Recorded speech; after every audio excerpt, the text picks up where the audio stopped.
Nanti jangan lupa ya Kak, di tengah-tengah penyampaian materi, nanti dari panitia akan ada yang share link Slido, itu menjadi tempat buat Kakak menyampaikan pertanyaan kepada pemateri. Jadi pertanyaan yang tidak disampaikan melalui web tersebut tidak akan kita bacakan nantinya ya. Ya, baik Jadi, Kak. Baik, Kak. silakan dipersiapkan. Baik.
Bismillahirrahmanirrahim.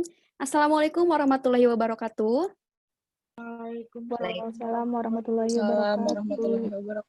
Waalaikumsalam warahmatullahi. Iya, sekali lagi ya. Assalamualaikum warahmatullahi wabarakatuh. Shalom. Waalaikumsalam warahmatullahi wabarakatuh. Waalaikumsalam warahmatullahi wabarakatuh. Ya, selamat sore rekan-rekanku semuanya. Perkenalkan, nama saya Intan Mela Hartono. Hari ini saya akan berperan sebagai pemandu acara atau MC untuk teman-teman sekalian pada kegiatan webinar di sore hari ini. Pertama-tama saya ucapkan selamat datang kepada Bapak Ibu dosen, pengajar dari Universitas Siliwangi yang telah menyempatkan hadir. Selamat datang juga saya ucapkan kepada rekan-rekan, Bapak Ibu dan teman-teman peserta webinar Ngetesa 42 di sore hari ini. Dan selanjutnya selamat datang juga saya ucapkan kepada Bapak Reza Sadat Sahmeini, selaku Head of Representative dari BEI Cabang Jawa Barat. Terima kasih kepada Bapak, Ibu, dan rekan-rekan sekalian yang telah meluangkan waktunya untuk berpartisipasi dalam kegiatan Ngetes Saham 42 kali ini. Terlebih kepada Bapak Reza ya, yang telah setia menjadi narasumber kami dalam proses transfer ilmu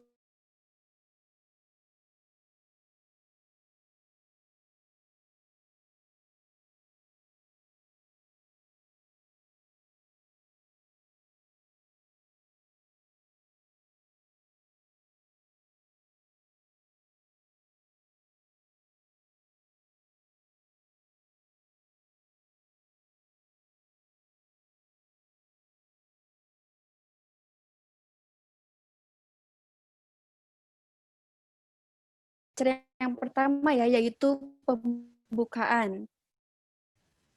Mari kita buka saja acara ini dengan bacaan basmalah bersama-sama. Bismillahirrahmanirrahim. Tanpa berlama-lama lagi ya, mari kita berlanjut kepada sesi utama dari webinar kali ini, yaitu penyampaian materi yang akan dipandu oleh teman saya, Teknisa Apipa, selaku moderator. Adapun CV dari Teknisa adalah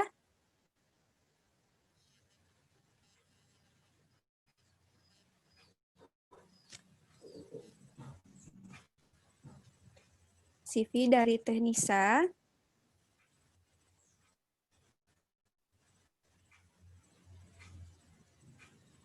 Ya, untuk nama lengkap Nisa Apipa, tempat tanggal lahir dari Tasikmalaya 21 Desember 1999, Teknisa beralamat di Sukaratu, Tawang Banteng, Tasikmalaya.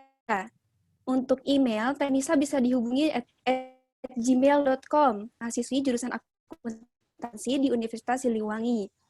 Untuk riwayat keorganisasian, Teknisa pernah menjadi relawan himatansi di SMK Yapsipa. Selanjutnya, Teknisa pernah menjadi divisi humas pada Humas Akuntansi, dan saat ini Teknisa mengemban tugas sebagai divisi keuangan di KSPM Universitas Siliwangi. Nah, itu dia CV dari Teknisa. Untuk selanjutnya kepada penyampaian materi dari Bapak Reza Sadat Sahmeini, Waktu dan tempat saya silakan kepada Teknisa Afifa, dipersilakan.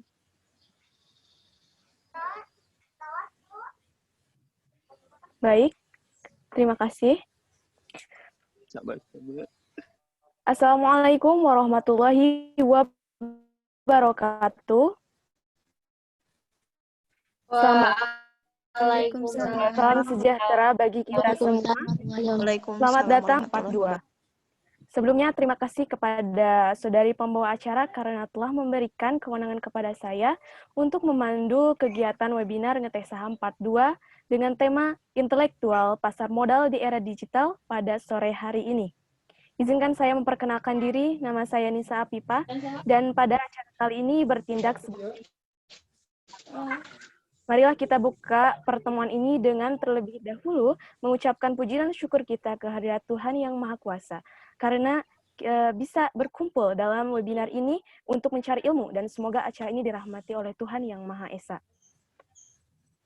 Seperti tema utama webinar hari ini, sebentar lagi kita akan bersama-sama belajar dan menimba ilmu tentang intelektual pasar modal digital bagi para investor dari pakarnya secara langsung, yakni Bapak Reza Sadat Syahmeni, SEMM, sebagai Kepala Bursa Efek Indonesia, Kantor Perwakilan Jawa Barat.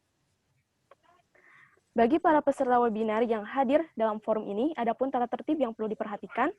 1. Peserta wajib menyalakan kamera ketika proses webinar berlangsung. 2. Peserta tidak diperkenankan menggunakan background yang dapat menyebabkan distraksi. 3. Peserta diwajibkan untuk menggunakan background yang sudah disediakan oleh panitia. 4. Peserta dilarang menggunakan fitur chat to everyone untuk kepentingan pribadi.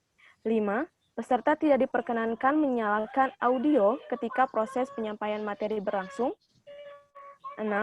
Untuk memudahkan sesi diskusi, pertanyaan yang akan dipilih pada sesi diskusi nanti hanya pertanyaan yang masuk melalui web Slido.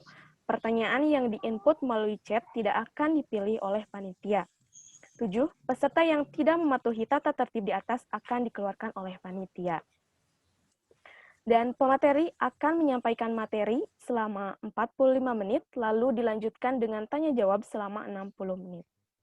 Baik, sebelum masuk ke materi, izinkan saya untuk membacakan CV terlebih dahulu.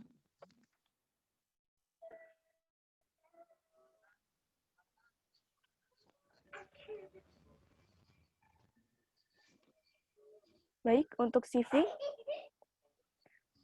lengkap, Bapak Reza Sadat Syahmeni, SEMM, sebagai Kepala Kantor Perwakilan Bursa Efek Indonesia Jawa Barat, tempat tanggal lahir Jakarta 10 April 1979, alamat Bursa Efek Indonesia, Kantor Perwakilan Jawa Barat, Jalan PHH Mustafa nomor 33, Bandung, Jawa Barat, dengan email reza.syahmeni.idx.co.id. Pendidikan pada tahun 1997 sampai dengan 2001 sebagai Sarjana Ekonomi pada Universitas Shahid, 2004 sampai dengan 2006 sebagai Magister Manajemen pada Universitas Andalas. Lalu, untuk pengalaman pekerjaan pada tahun 2001 sampai dengan 2002 sebagai financial consultant pada Citibank, 2004 sampai dengan 2005 sebagai Management Service Officer pada PT Permodalan 2005 sampai dengan 2007 sebagai konsultan pada Kemal Idris and Partners, 2007 sampai dengan 2017 sebagai Head of Representative pada Bursa Efek Indonesia Sumatera Barat, 2017 sampai dengan sekarang sebagai Head of Representative pada Bursa Efek Indonesia Jawa Barat. Dan untuk pengalaman organisasi pada tahun 2007 sampai dengan 2010 sebagai Head of Department Banking Financial Institution, 2011 sampai dengan 2014 sebagai Head of Sector Banking Financial Institution Capital Market and Investment pada Indonesia Young Entrepreneur Association Chapter West Sumatra, 2012 Economic Community, dan pada tahun 2019 sampai dengan 2004 sebagai Permanent Committee of Capital Market and IPO pada Kadin Chapter West Java Province. Baik, Kepada Bapak Reza Salah Syahmini, kepadanya disilakan. Baik, terima kasih. Assalamualaikum warahmatullahi wabarakatuh. Waalaikumsalam. Teman-teman semua, suara saya bisa terdengar jelas? Terdengar, Pak. Terdengar, Saya mohon Dengar izin ya, untuk Pak. share screen ya. Belum bisa share screen ya. Bentar Pak. Sudah Pak, silahkan. Sudah bisa ya? Oke, sebentar. Saya dikasih waktu berapa lama, Teh Nisa? Untuk presentasinya? Teh Nisa masih mute kayaknya. Maaf Pak, untuk Ya. waktunya 45 menit. 45 menit ya. Oke, baik. Baik, saya langsung ke materi ya, teman-teman semua. Pada kesempatan ini, terima kasih banyak saya sudah diundang untuk bisa menyampaikan materi terkait dengan intelektual pasar modal di era digital ya. Ini merupakan part kedua ya untuk ngetes saham ya, di mana sebelumnya sekitar 1 bulan yang lalu kita juga sudah ada ngetes saham part 1 ya, yang sekarang part 2-nya ya. Nah, kita akan bahas terkait dengan digital ya. Kalau kita lihat dengan kondisi saat ini, perkembangan digital ini luar biasa. Dan mau nggak mau memang semua orang harus belajar terkait dengan digitalisasi. Ya, semua bisnis juga mau nggak mau harus menyesuaikan dengan kondisi digitalisasi yang ada di dunia saat ini. Dan kalau kita lihat di data dari survei APJII ya, di tahun 2017, kita lihat perkembangan dari pengguna internet di Indonesia ini terus mengalami pertumbuhan juga yang cukup signifikan. Bahkan sekarang udah hampir 200 juta ya pengguna internet di Indonesia, dan di 2017 itu sekitar 143 juta. Padahal di tahun 98 itu hanya 0,5 juta jiwa yang hanya 500 juta jiwa yang menggunakan internet. Jadi terus mengalami pertumbuhan yang cukup pesat ya, mau nggak mau juga semua industri juga harus menyesuaikan dengan kondisi ini. Kalau enggak ya terjadi disruption ya. Nah, termasuk juga bukan hanya di kota, tapi juga di desa-desa juga sama ya. Di daerah-daerah juga penggunaan internet ini sangat masif saat ini digunakan oleh masyarakat.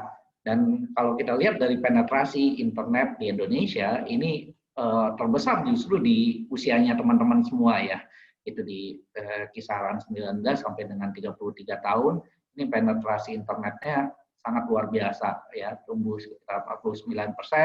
Kemudian juga dari persentase penetrasi terhadap total kelompok umur ini di usia 19 sampai 33 tahun maupun juga 13 sampai 18 tahun ya, generasi-generasi milenial ya, Gen Y sama Gen Z, ini pertumbuhan internet, pemakaian internet sangat luar biasa ya.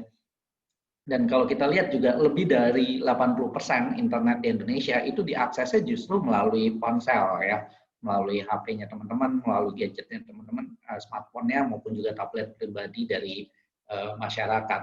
Sedangkan penggunaan melalui komputer atau laptop pribadi jumlahnya tidak lagi besar ya, hanya 4,49%. Tapi ada irisan ya, ada juga pihak-pihak yang melakukan kedua-duanya, baik itu dengan menggunakan laptop, komputer, atau juga menggunakan smartphone, terutama mereka-mereka yang bekerja ya. Biasanya ya kayak saya sendiri juga, saya pakai internet itu bukan hanya di HP, tapi juga via laptop ya di kantor. Kalau di kantor juga pakai laptop tentunya, tapi lebih banyak sebetulnya juga penggunaannya juga di HP. Nah, kemudian kita lihat ternyata penggunaan internet itu paling banyak itu digunakan justru untuk sosial media ya, teman-teman lakukan mungkin mengakses Facebook maupun juga Instagram maupun Twitter atau YouTube gitu ya, melihat hal tersebut ya untuk sosial media, kemudian juga chat, WA ya, ini juga mungkin teman-teman gunakan, kemudian juga mungkin untuk dengerin musik ya, Spotify, kemudian juga nonton video ya tadi YouTube ya. Ini yang paling banyak di internet digunakan untuk itu. Smartphone digunakan untuk apa? Sosial media, chat maupun juga listen to music ya. Nah, kalau untuk di layanan-layanan perbankan itu ternyata angkanya masih sangat minim ya, baru sekitar 7,39%. Sedangkan yang kalau untuk chatting itu sekitar 89,35%, sosial media sekitar 87,13%. Ini kelihatan apa banyak digunakan untuk itu. Tapi walaupun demikian, ternyata untuk transaksi itu terus mengalami pertumbuhan ya. Bahkan sekarang juga ke depan mungkin bank juga seperti kemarin saya juga kalau teman-teman dengar mungkin ada yang sudah jadi investor, kemarin juga ikutan public expose bursa, bikin public expose juga sekarang ini nggak lagi tatap muka, apalagi dengan kondisi pandemi. Public expose untuk emiten-emiten, jadi setiap perusahaan tercatat di bursa itu wajib melakukan public expose ya, mengutarakan bagaimana kondisi perusahaan ya, kinerja perusahaan saat ini, kemudian apa yang akan dilakukan oleh perusahaan ke depannya, itu harus disampaikan sekurang-kurangnya 1 kali ya. Emiten harus memberikan keterbukaan informasi kepada masyarakat sebagai investornya, itu sekurang-kurangnya 1 kali dalam setahun.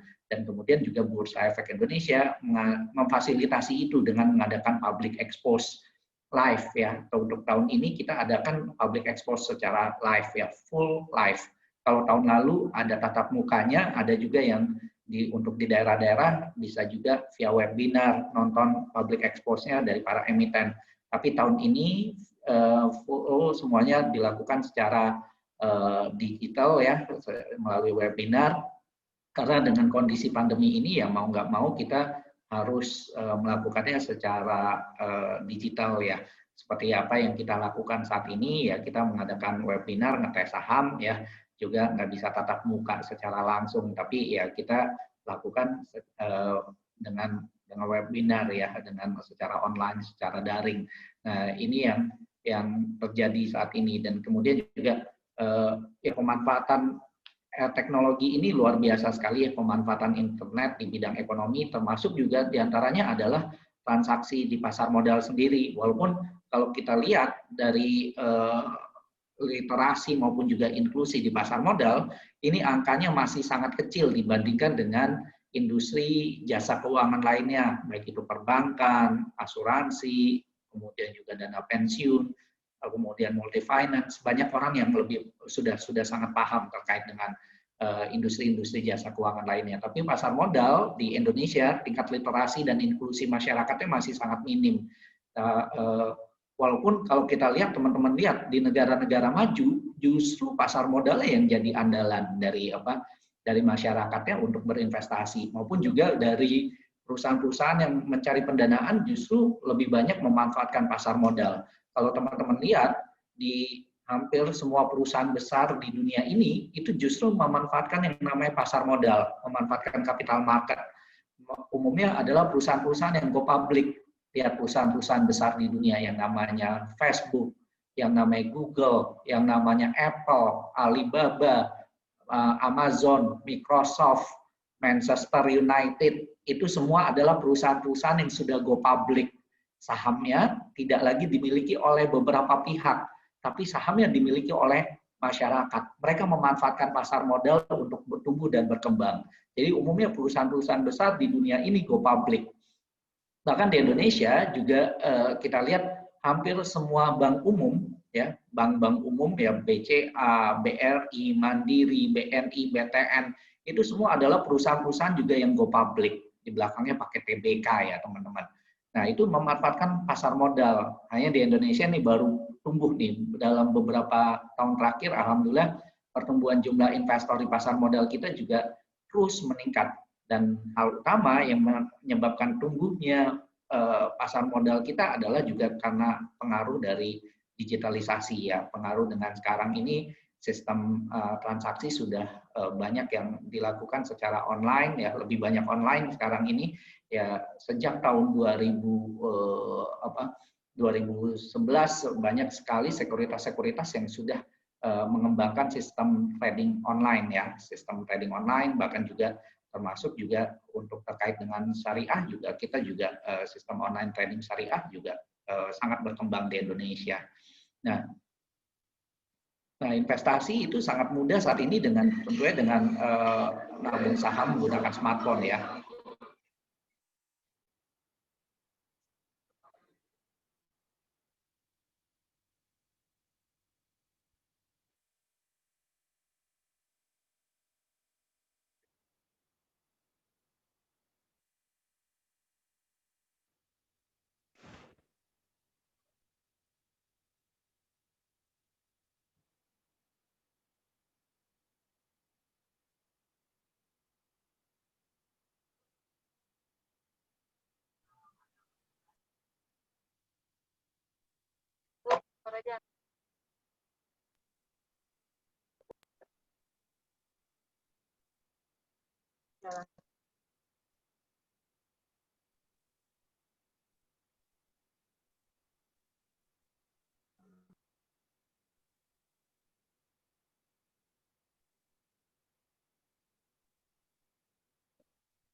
Nah, itu ya teman-teman.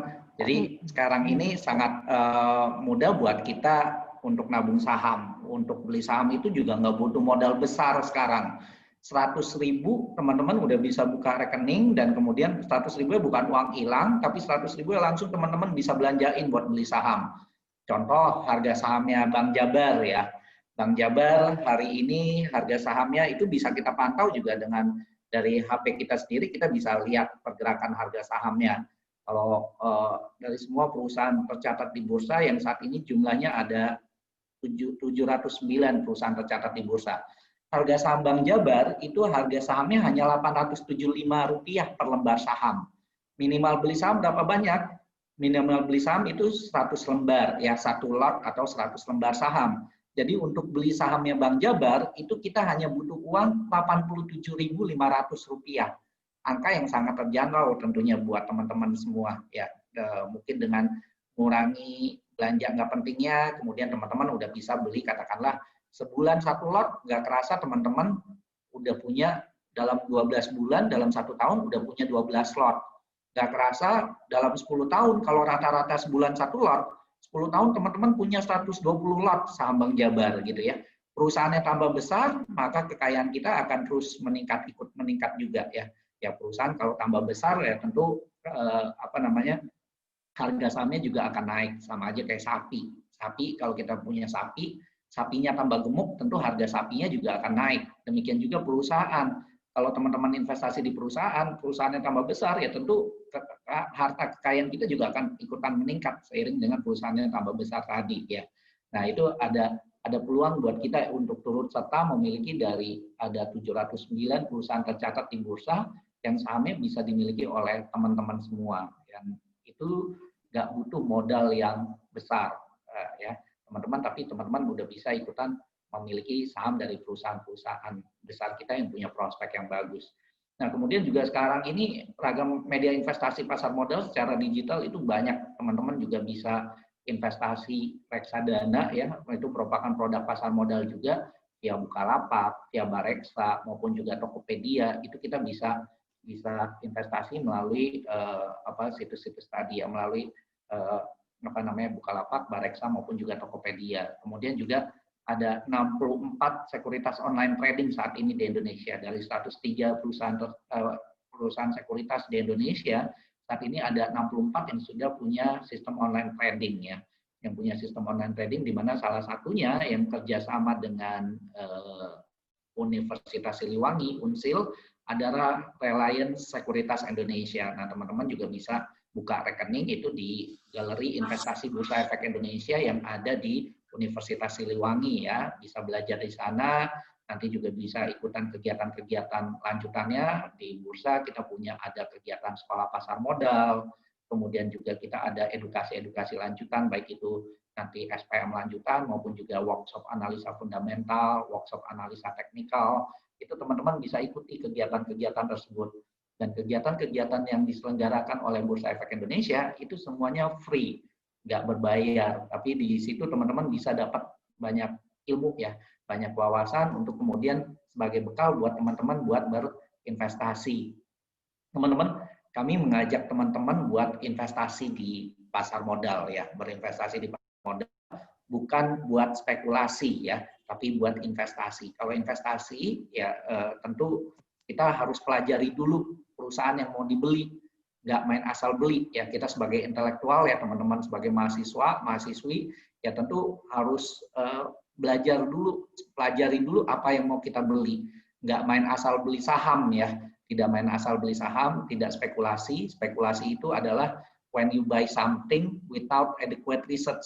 Ketika kita membeli sesuatu tanpa riset yang memadai, maka kita sedang spekulasi. Tapi kita mengajak teman-teman buat investasi.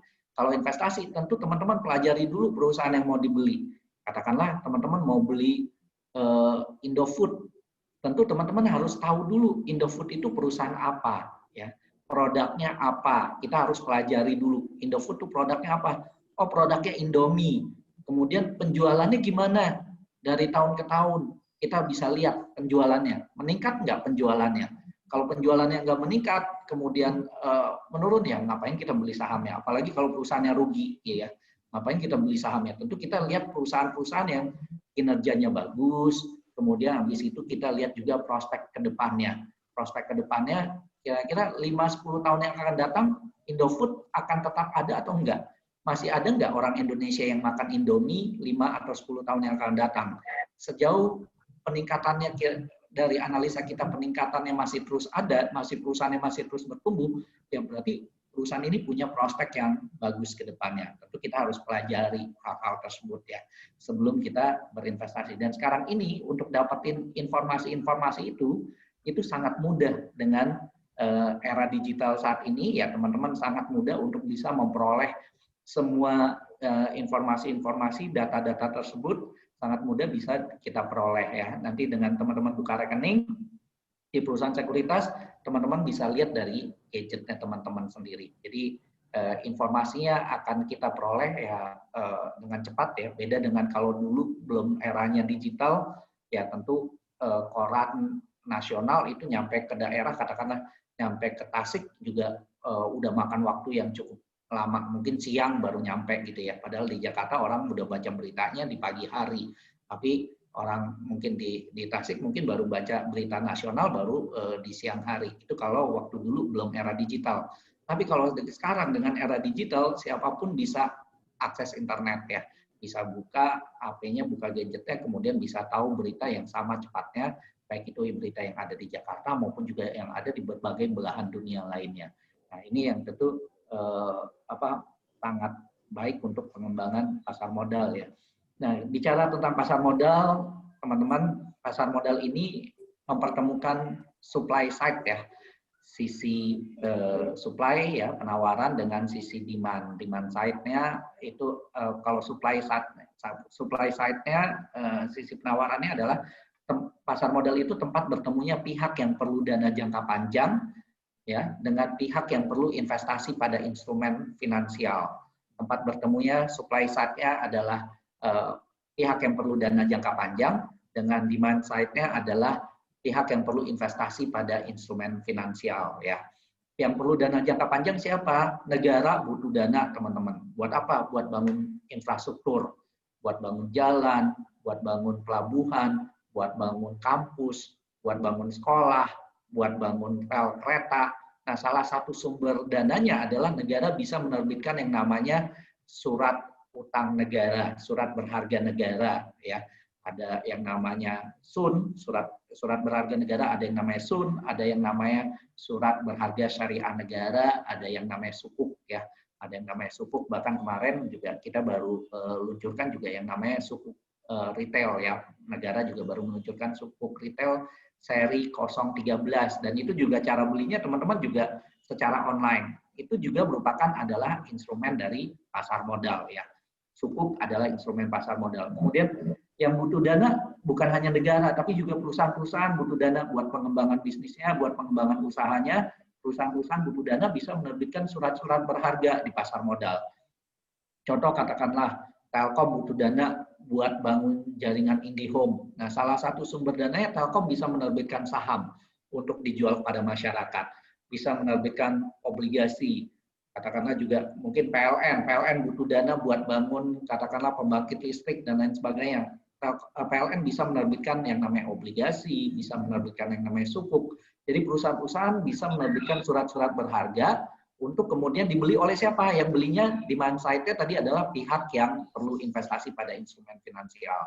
Nah, di negara-negara maju, masyarakatnya itu justru memanfaatkan pasar modal ini, berinvestasi pada perusahaan-perusahaan yang membutuhkan dana maupun juga berinvestasi pada instrumen-instrumen yang diterbitkan oleh negara, sehingga akhirnya negaranya bisa tumbuh dan berkembang secara cepat.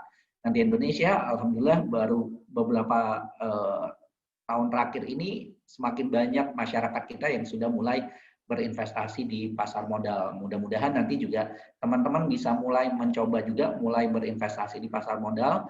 Mulainya juga nggak perlu gede-gede ya, buka rekening hanya 100.000 dan 100.000 udah bisa langsung teman-teman aplikasikan untuk beli saham ya, bisa langsung teman-teman coba.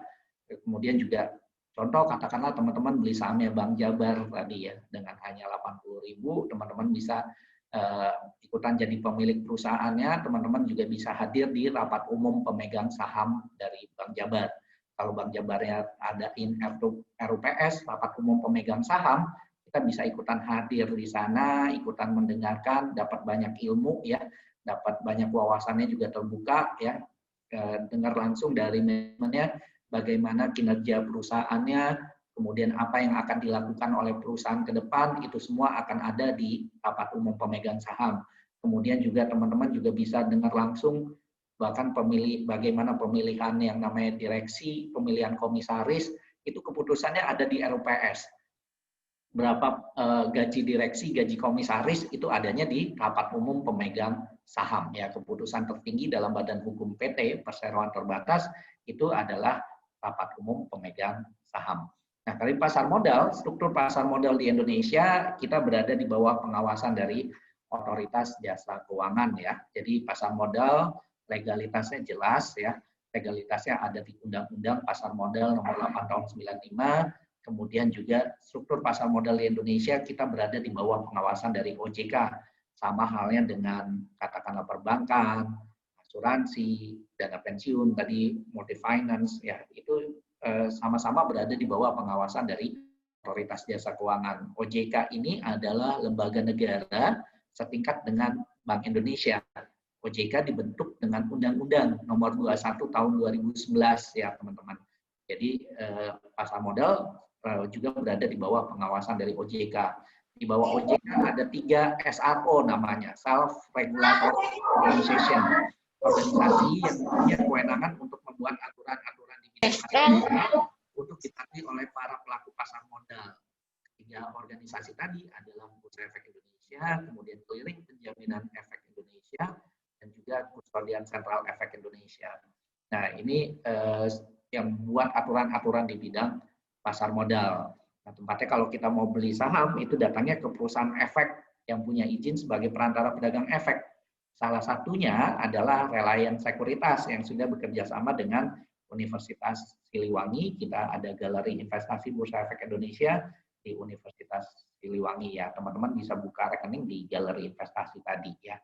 Kemudian kalau kita mau beli reksadana, datangnya ke manajer investasi. Teman-teman kalau mau juga perusahaannya punya perusahaan nanti mau go public, teman-teman bisa menghubungi yang namanya penjamin emisi ya, yang nanti akan membantu perusahaan-perusahaan yang ingin mencari pendanaan melalui pasar modal. Kemudian juga hal yang nggak kalah penting adalah kita juga harus waspada terhadap penipuan-penipuan investasi, teman-teman. Di luar sana ada banyak mungkin teman kita, mungkin ada saudara kita yang kena dengan penipuan-penipuan investasi. Nah, ini kita harus hati-hati nih. Nah, teman-teman bisa menghubungi ke OJK kalau ada pihak-pihak yang menawarkan satu produk investasi, kita bisa telepon ke OJK, tanya ke OJK ini legal atau ilegal. Kalau OJK bilang ilegal ya kita jangan investasi ke sana. Ya, OJK ada call center-nya di 157, teman-teman bisa telepon ke OJK ya, ke call center.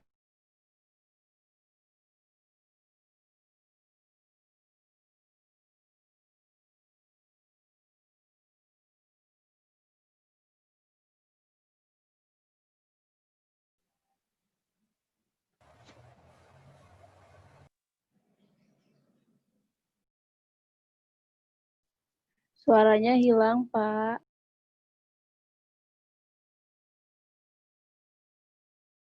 Tadi di mute ya. Oke, udah ada suara saya? Sudah Pak. Mohon maaf untuk peserta yang masih Sudah, Pak. belum di mute, untuk di mute dulu ya. Ini materi sedang berlangsung. Oke, saya ulang ya, teman-teman. Jadi kita juga perlu waspada dengan penipuan-penipuan investasi. Kalau ada pihak-pihak yang menawarkan satu produk investasi, kita bisa tanya legalitasnya. Itu hal utama yang harus kita perhatikan ya, masalah legalitas. Kalau jangan sampai kita investasi pada investasi-investasi yang ilegal. Nah, kita mesti tanya dulu nih, ini investasinya legal atau ilegal. Termasuk kita bisa tanya ke OJK. Telepon ke call center OJK di 157, kemudian tanya sama OJK, ini legal atau ilegal. Kalau OJK bilang ilegal, ya kita jangan investasi di sana. Tapi kalau OJK bilang legal, ya silakan teman-teman investasi. Dan pasar modal merupakan investasi yang legal. Tadi legalitasnya ada di Undang-Undang Pasar Modal nomor 8 tahun 95. Kemudian juga kita sama-sama berada sama halnya seperti perbankan, asuransi, tadi ya, dana pensiun, itu kita sama-sama berada di bawah pengawasan dari Otoritas Jasa Keuangan. Nah, investasi di pasar modal ya itu saat ini online dan real time ya, dari gadget teman-teman bisa pantau pergerakan harga saham, bisa lakukan transaksi beli maupun jual itu dari gadgetnya teman-teman sendiri. Bahkan sekarang ini justru di saat pandemi saat ini ya, jumlah investor di pasar modal Indonesia justru mengalami peningkatan yang cukup baik ya. Bahkan di Jawa Barat, teman-teman, kalau tahun lalu penambahan jumlah investor di Jawa Barat itu per bulannya rata-rata di 3.513 investor baru selama tahun 2019. Tapi di tahun 2020 ini, di 3 bulan terakhir, Juni, Juli, Agustus, itu jumlah investor kita bertambah sekitar 6.900, hampir 2 kali lipat ya. Hampir 2 kali lipat dari penambahan rata-rata per bulannya di tahun lalu. Ya, tahun ini 3 bulan terakhir ini tumbuh sekitar 6.900, hampir 2 kali lipat dari penambahan tahun lalu ya. Rata-rata per bulan tahun lalu. Jadi semakin banyak masyarakat justru yang ingin berinvestasi di pasar modal pada saat terjadi pandemi, karena mereka mungkin di rumah aja gitu ya. Di rumah aja tapi mereka pengen punya pendapatan juga, akhirnya mereka transaksi saham. Apalagi mereka juga tahu bahwa kondisi saat ini di tengah pandemi ini justru harga saham lagi banyak yang pada diskon nih, lagi pada turun harga sahamnya. Kenapa? Karena asingnya banyak yang jual, karena asingnya tarik dananya dulu, ngamanin dulu uangnya, biasanya tarik uangnya, berarti begitu katakanlah kondisi kembali membaik, ekonomi kembali membaik juga, nah mereka akan mulai kembali masuk ya. Jadi sebetulnya saat ini ada banyak saham-saham yang sebetulnya under value, ada peluang buat teman-teman buat membeli saham-saham dari perusahaan-perusahaan besar kita yang punya prospek yang bagus. Saat ini saat yang tepat ya buat teman-teman udah mulai belajar buat investasi saham dan kemudian juga mulai membeli saham. Ya, investasi saham sangat mudah ya sekarang dari gadget teman-teman, dan kemudian teman-teman bisa mulai belajar pelan-pelan, teman-teman bisa belajar. Kuncinya ya belajar dan belajar memang kalau kita mau jadi investor sukses. Teman-teman, kalau kita lihat di daftar orang terkaya di dunia, daftar orang terkaya katakanlah juga yang ada di Indonesia, daftar orang terkaya yang ada di berbagai negara, isinya adalah orang-orang yang punya perusahaan, ya, baik mereka sebagai pengusaha maupun mereka sebagai investor, ya. Tapi intinya adalah mereka orang-orang yang punya bisnis, punya usaha. Mereka yang mumpuni sebagai orang-orang terkaya di dunia. Dan kita juga bisa ikutan serta dengan cara ikutan berbisnis dengan membeli saham tadi. Ya, salah satu orang terkaya di dunia itu ada Warren Buffett, ya. Warren Buffett adalah sempat jadi orang terkaya nomor 1 di dunia. Kayanya dari mana? Dari investasi saham. Dan teman-teman juga bisa mulai belajar ya dari sekarang. Kemudian investasi saham aman ya tadi karena legalitasnya jelas, kemudian juga menguntungkan asal dipahami, asal teman-teman bisa menganalisanya, belajar gitu ya, bagaimana tadi perusahaannya teman-teman pelajari dulu kayak Indofood tadi ya, contohnya perusahaannya Indofood ini produknya apa? Indomie penjualannya gimana? Kita bisa lihat laporan keuangannya. Penjualan dia, labanya meningkat nggak? Dari 3 tahun terakhir, labanya meningkat atau tidak? Kemudian prospeknya ke depan, kita bisa lihat. Perusahaannya punya prospek yang bagus nggak ke depannya? Penjualan mie masih akan terus meningkat nggak ke depannya? Itu teman-teman bisa pelajari. Kayak sekarang dengan kondisi, katakanlah dengan pandemi, orang banyak di rumah gitu kan, kemudian online, banyak melakukan meeting-meeting secara online, webinar gitu ya. Nah, teman-teman bisa lihat industri-industri apa, bisnis apa yang prospeknya bagus ke depan ya dengan kondisi seperti saat ini. Apakah industri farmasi, industri telekomunikasi ya, atau industri perbankan, industri apa nih yang teman-teman lihat prospeknya bagus ke depan. Nah, teman-teman setelah itu bisa pilih dari industri tadi, industri telekomunikasi katakanlah. Di industri telekomunikasi itu ada Telkom, ada Indosat, ada XL, ada Friend. Nah, di perusahaan-perusahaan di industri telekomunikasi tadi, mana yang prospeknya lebih bagus? Apakah Telkom lebih baik, ataukah Indosat, atau XL, atau perusahaan atau Friend gitu ya? Mana yang prospeknya lebih baik? Teman-teman bisa mulai investasi di perusahaan tersebut ya dengan membeli sahamnya. Nah, saat ini di pasar modal Indonesia ada 709 perusahaan tercatat di bursa, ada 127 obligasi ya, surat utang negara, surat utang ya, obligasi itu surat utang, ada yang diterbitkan oleh negara dan juga ada yang diterbitkan oleh korporasi. Jumlah obligasi saat ini ada 127 obligasi, kemudian perusahaan efek ada total ada 103 perusahaan efek ya, kemudian produk ada saham, ada REITs, ada ETF, ada obligasi, sukuk, surat berharga negara, ada efek beragun aset, ada LQ 45 Index Future, ada banyak ya produk-produk di pasar modal. Nah, kenapa harus investasi di pasar modal? Karena terbukti ya mampu mengalahkan yang namanya inflasi. Inflasi harga-harga barang terus mengalami kenaikan teman-teman, dan baiknya memang uang kita harus selalu tumbuh di atas yang namanya inflasi. Kalau inflasinya 3%, seharusnya uang kita setiap tahunnya harus tumbuh di atas 3%.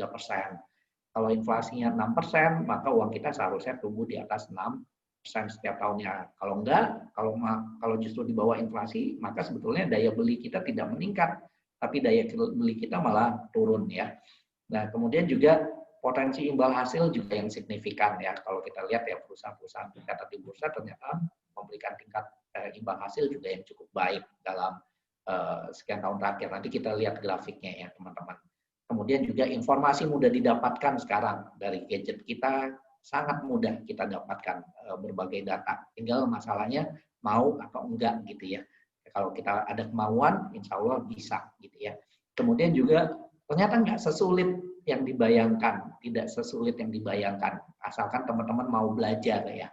Mau belajar, insya Allah investasi di pasar modal hal yang mudah ya, tidak sulit.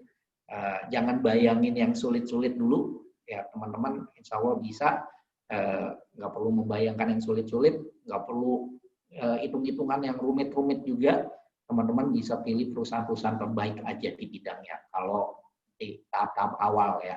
Nggak perlu juga terlalu jelimet dengan memikirkan melakukan analisa ya, tinggal kita bisa lihat perusahaan-perusahaan terbaik di bidangnya. Itu untuk di tahap awal teman-teman mulai belajar. Kemudian juga ikut membangun perekonomian juga ya, dengan kita membeli saham dari perusahaan-perusahaan, ya tentu perusahaan akan dapat tambahan modal buat digunakan untuk pengembangan bisnisnya, sehingga akhirnya juga tentunya akan membuka lapangan pekerjaan. Kemudian juga mengurangi pengangguran. Nah, itu yang digunakan untuk tentunya membangun perekonomian. Apalagi kalau kita beli surat berharga negara, katakanlah sukuk ya, yang digunakan oleh negara, digunakan untuk membangun infrastruktur, bangun jalan tol, katakanlah dari Bandung ke Tasik gitu ya, nanti jalan tolnya jadi. Nah, itu juga salah satunya juga digunakan, sumber dananya adalah melalui penerbitan surat berharga negara. Nah, kita juga bisa ikutan beli ya. Kemarin baru diluncurkan sukuk retail 013, rate-nya itu suku bunganya bukan suku bunga ya, equivalent rate ya, kalau misalkan di syariah. Sukuk adalah instrumen syariah ya, 6,05% equivalent rate-nya. 6,05% jauh lebih tinggi dibandingkan dengan suku bunga deposito sekarang. Kalau di bank-bank konvensional saat ini, di bank BUMN, suku bunga deposito saat ini sekitar 3,5%. Sedangkan surat sukuk retail kemarin diterbitkan oleh negara itu 6,05%. Lebih tinggi ya, hampir 2 kali lipat ya. Apalagi juga kalau dilihat dari segi pajaknya itu lebih ringan dibandingkan dengan deposito. Kalau deposito tuh pajaknya 20% ya. Kalau misalkan sukuk retail itu pajaknya hanya 15%. Nah, kemudian ini mungkin teman-teman kemarin saya tanya sama Elsa ya, katanya sebagian sudah jadi investor, sebagian lagi belum jadi investor, tapi mungkin ini saya refresh buat yang sudah jadi investor. Tapi kalau yang belum jadi investor, ya mudah-mudahan ini bisa menjelaskan ya kepada teman-teman semua, apa sih saham itu? Saham itu teman-teman adalah surat berharga bukti kepemilikan atas suatu perusahaan. Jadi bukti kepemilikan atas perusahaan itu namanya adalah saham. Kalau bukti kepemilikan atas motor, itu namanya adalah BPKB. Kalau bukti kepemilikan atas tanah, itu namanya adalah sertifikat. Kalau saya bilang motor itu punya saya, maka saya harus bisa buktikan saya punya BPKB-nya. Ya. Tapi kalau saya bilang bahwa Bank Jabar itu punya saya, maka saya harus bisa buktikan saya punya sahamnya. Saya bisa hadir di RUPS, Rapat Umum Pemegang Saham Bank Jabar. Nah, kalau dulu saham itu bentuknya pakai warkat, kayak sertifikat tanah gitu ya, ada kayak BPKB juga ada bukunya BPKB gitu ya. Kalau sertifikat juga ada kayak buku ya. Nah, kalau saham dulu ada warkatnya tuh, bentuknya kayak yang di layarnya teman-teman. Ini dulu seperti ini, pakai warkat. Tapi kalau sekarang dengan era digital, sekarang kita tanpa warkat lagi. Jadi bursa sebetulnya udah jauh lebih dulu ya memanfaatkan era digital. Kita sejak tahun 2007 itu untuk investasi saham tanpa warkat lagi. Tanpa warkat, jadi semuanya udah sistem scriptless ya, sistem elektronik, dan kita bisa cek langsung nanti ke KSEI. Kalau siapa saja pemegang saham dari perusahaan-perusahaan tercatat di bursa, catatannya ada di KSEI. Jadi kita nggak perlu lagi bawa-bawa warkatnya. Ibaratnya kayak misalkan kalau KSEI tadi yang salah satu self-regulatory organization di industri pasar modal di Indonesia, jadi semua saham itu disimpan di sana. Sahamnya Telkom, sahamnya Indosat, sahamnya XL, sahamnya Bank Mandiri, Bank BRI, siapa saja daftar pemegang sahamnya, catatannya semua ada di KSEI. Ya, ibaratnya gudang penyimpanan sahamnya. Dan kita bisa cek langsung ke KSEI-nya juga. Ya, teman-teman akan dikasih fasilitas akses kalau sudah jadi investor. Buat ngecek langsung, teman-teman beli sahamnya Semen Indonesia, tercatat nggak teman-teman sebagai pemegang saham dari Semen Indonesia? Berhak hadir nggak di RUPS-nya? Kita bisa cek langsung ke KSEI, Kustodian Sentral Efek Indonesia. Jadi di samping data, kita bisa lihat juga di gadget kita dari aplikasi perusahaan sekuritasnya, kita juga bisa masuk ke website KSEI, ngecek langsung. Saya kemarin beli sahamnya Semen Indonesia, tercatat nggak sebagai pemegang saham dari Semen Indonesia, bisa ngecek langsung. Jadi semuanya sudah digitalisasi ya, pasar modal kita sudah lebih dulu memanfaatkan era digital saat ini ya. Alhamdulillah ya dengan kondisi pandemi ini malah justru kita sudah mature ya, sudah lebih, karena sudah lebih dulu mengembangkan era digital ya. Nah, mudah-mudahan teman-teman juga nanti bisa turut serta juga merasakan bagaimana keuntungan dari berinvestasi di pasar modal ya. Nah, sedikit saya bahas terkait dengan konsep dasar saham. Mungkin ini terutama buat yang baru-baru. Saham itu konsepnya itu seperti ini, teman-teman. Pak Bejo pengen punya usaha bakso. Buat bikin usaha bakso butuh modal 8 juta. Tapi Pak Bejo sekarang cuma punya uang 1 juta. Kurang uangnya buat bikin usaha bakso. Tadi butuh modalnya 8 juta, Pak Bejo cuma punya uang 1 juta. Kemudian Pak Bejo ajak teman-temannya buat ikut bisnis bakso buat bareng Pak Bejo. Tawarin saham, tawarin kepemilikan atas usahanya. Alhasil contoh ada 7 orang teman-teman ya sepakat ikutan bisnis bakso bareng Pak Bejo. Terkumpullah uang 8 juta. 1 jutanya modal Pak Bejo, yang 7 jutanya modal 7 orang teman-temannya masing-masing 1 juta.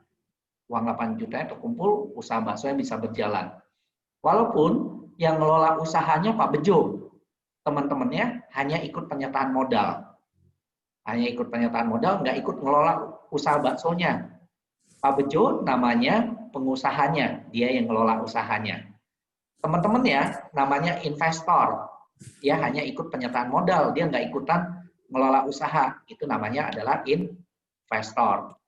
Tapi begitu usahanya maju dan berkembang, tadinya punya 1 gerobak, sekarang jadi 2 gerobak, kekayaan Pak Bejo meningkat, kekayaan teman-temannya ikutan meningkat juga. Jadi kekayaan investor ikutan meningkat walaupun dia nggak ikutan mengelola bisnis baksonya. Tapi kekayaan investor meningkat. Lantas apa bedanya pengusaha dengan investor?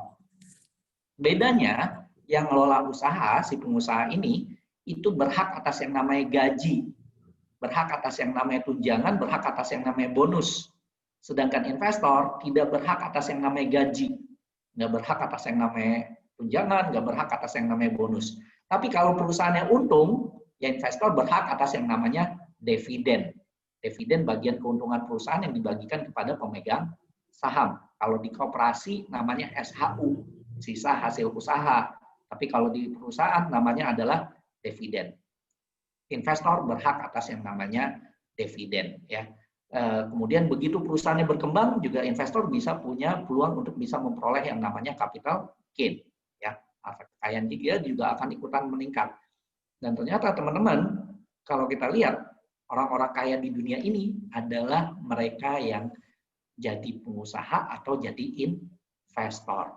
Intinya kita harus punya bisnis, harus punya usaha teman-teman. Nah, kalau mau punya usaha, mau punya bisnis, ternyata nggak harus kita sendiri yang ngelola, tapi bisa dengan cara kita ikutan bisnis bareng orang lain. Ikutan bisnis bareng teman kita, ikutan bisnis bareng saudara kita, atau ikutan bisnis bareng perusahaan-perusahaan yang sudah go public. Ikutan bisnis bareng Telkom, mau ikutan bisnis bareng Bank BJB, mau ikutan bisnis bareng Indofood, Unilever, Astra, dan lain sebagainya. Teman-teman bisa pilih mana teman-teman mau ikutan bisnis apa nih. Nah, caranya adalah dengan menjadi pemegang saham ya. Teman-teman bisa ikutan berbisnis. Nah, keuntungan dari investasi di saham yang pertama adalah kita bisa memperoleh yang namanya capital gain. Beli saham di harga 1.000, kemudian tadi perusahaannya tambah gede, kemudian kita jual nanti di harga 3.000 sekian tahun kemudian. Maka kita memperoleh capital gain. Belinya di 1.000, jualnya di 3.000. Kenapa? Ya karena tadi perusahaannya udah tambah besar, harganya udah tambah naik, kekayaan kita akhirnya ikutan meningkat.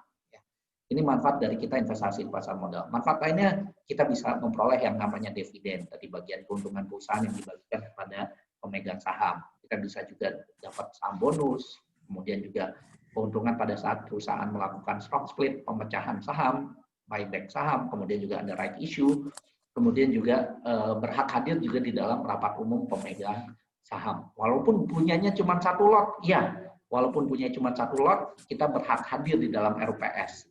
Dan kemudian kalau teman-teman pede, teman-teman bisa samperin juga direksinya, ngobrol sama direksinya, bangun jaringan, ya, bangun network teman-teman nanti untuk masa depan teman-teman juga. Orang-orang sukses umumnya punya network yang baik. Teman-teman bisa membina hubungan dengan banyak orang dengan hadir di dalam rapat umum pemegang saham. Nggak usah cerita-cerita, kita, oh Pak, saya punya cuma 1 lot, nggak usah diceritain juga. Direksi juga nggak akan nanya sama teman-teman. Tapi mereka yang tahu adalah direksi tahu bahwa yang hadir di dalam RUKS tadi adalah para pemegang saham. Dia nggak akan tanya teman-teman apa lotnya. Ya. Walaupun nanti pada saat pengambilan keputusan, tentu kita akan kelihatan juga berapa banyak jumlah lembar saham yang kita miliki. Karena keputusannya tentu akan diambil oleh pemegang saham mayoritas. Ya. Nah, resiko berinvestasi di saham adalah capital loss, kebalikan dari capital gain.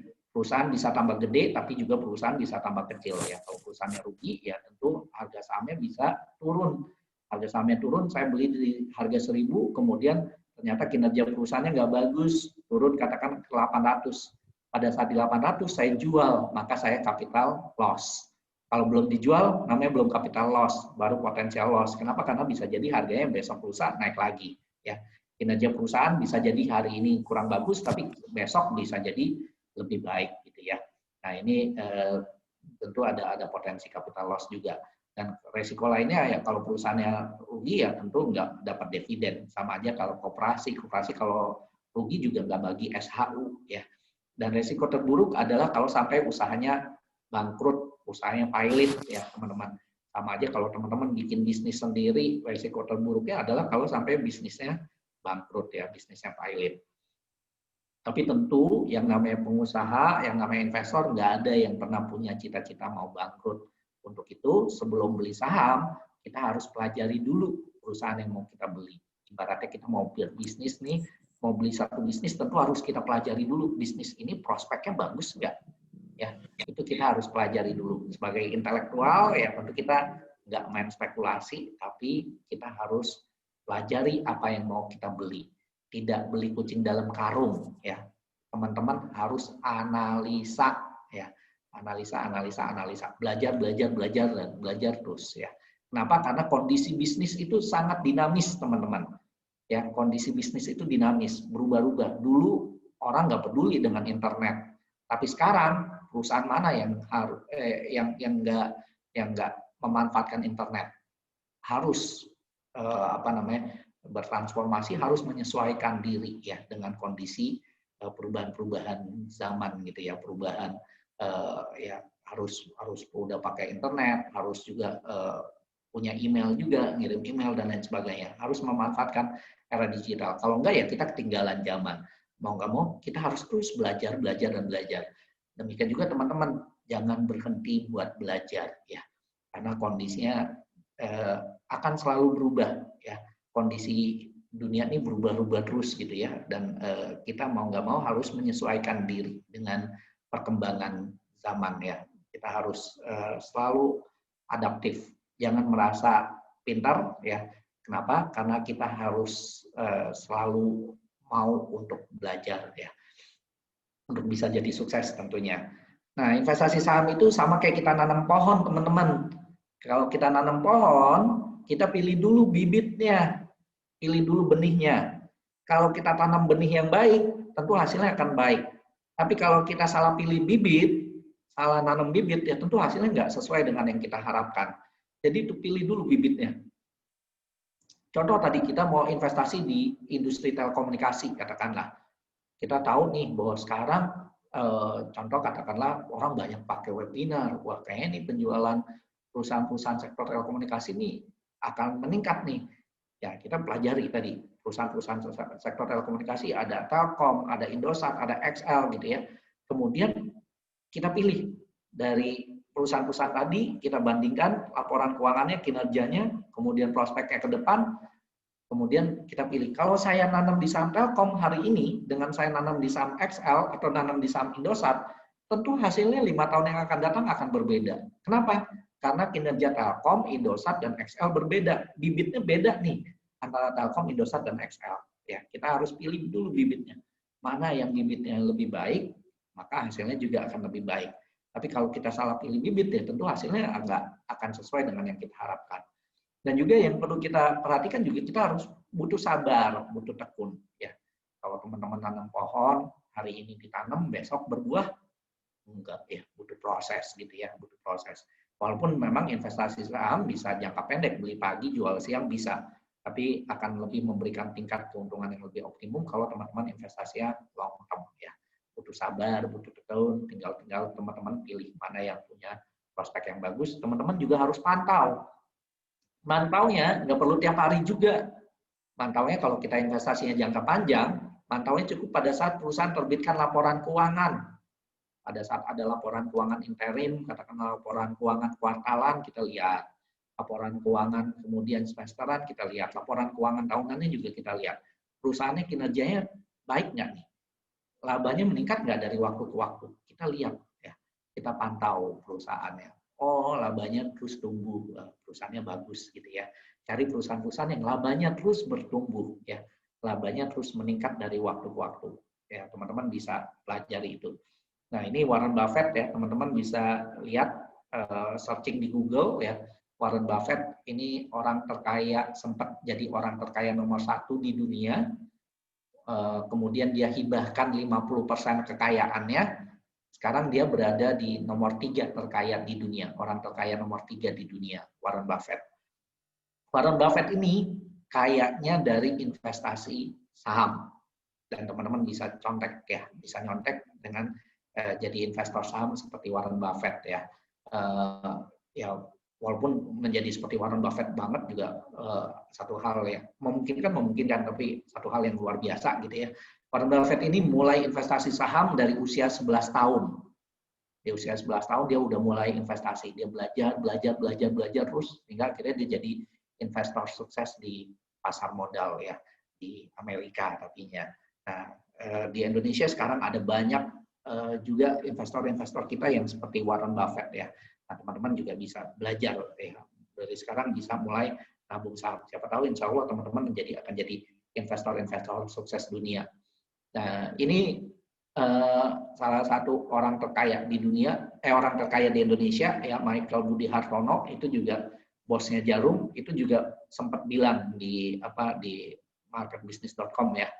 Di business.com itu beliau juga bilang bahwa hampir 99% kekayaan Taipan itu berasal dari saham. Termasuk Michael Budi Hartono, kekayaan dia meningkat luar biasa dalam beberapa tahun terakhir, dalam 15-20 tahun terakhir, bukan karena dia sebagai pemilik dari Jarumnya, tapi karena keputusan dia untuk membeli saham BCA. BCA itu bukan dia yang bangun dari awal, tapi dia beli sahamnya di tengah jalan ya. Pada saat BCA dulu kolaps ya, sedang bermasalah, masuk ke BPPN, Badan Penyihatan Perbankan Nasional dulu. Pada saat terjadi krisis moneter di tahun 98, masuk ke Badan Penyihatan Perbankan Nasional BCA. Kemudian di sekitar awal tahun 2000-an itu Bank BCA dibeli oleh Michael Budi Hartono oleh Jarum Group ya. Keputusannya yang tepat membeli saham BCA itulah yang mengantarkan mereka menjadi orang terkaya di Indonesia ya. Keputusan membeli saham BCA karena BCA itu tumbuh luar biasa ya. Perusahaannya tambah besar luar biasa dari tahun 2000-an ke sekarang. BCA udah jauh lebih besar ya, jauh lebih besar. Tumbuh sangat besar sekali. Kalau teman-teman investasi beli saham BCA di awal-awal tahun 2000-an, wah kekayaannya udah luar biasa, meningkatnya udah luar biasa gede. Kenapa ya? Karena bank BCA-nya tambah besar gitu. Kalau di Tasik teman-teman juga akan temui bank BCA gitu ya. BCA-nya juga dari waktu ke waktu juga tambah besar ya perusahaannya. Demikian juga saat ini di Indonesia bukan cuma BCA, ada banyak perusahaan tercatat di bursa yang ada 709 perusahaan tercatat di bursa yang teman-teman bisa ikutan beli sahamnya. Tadi BJB, ada Garuda Food, Sido Muncul, Bank BRI, Bank Mandiri, Bank BNI, kemudian Siloam Hospital. Ini beberapa yang logonya ada di depan teman-teman ini ya. Teman-teman bisa lihat, ini beberapa di antaranya logonya ada di depan ini. Tapi ada total ada 709 sekarang yang sahamnya bisa teman-teman pilih. Nah, ternyata nggak semua saham juga naik, teman-teman.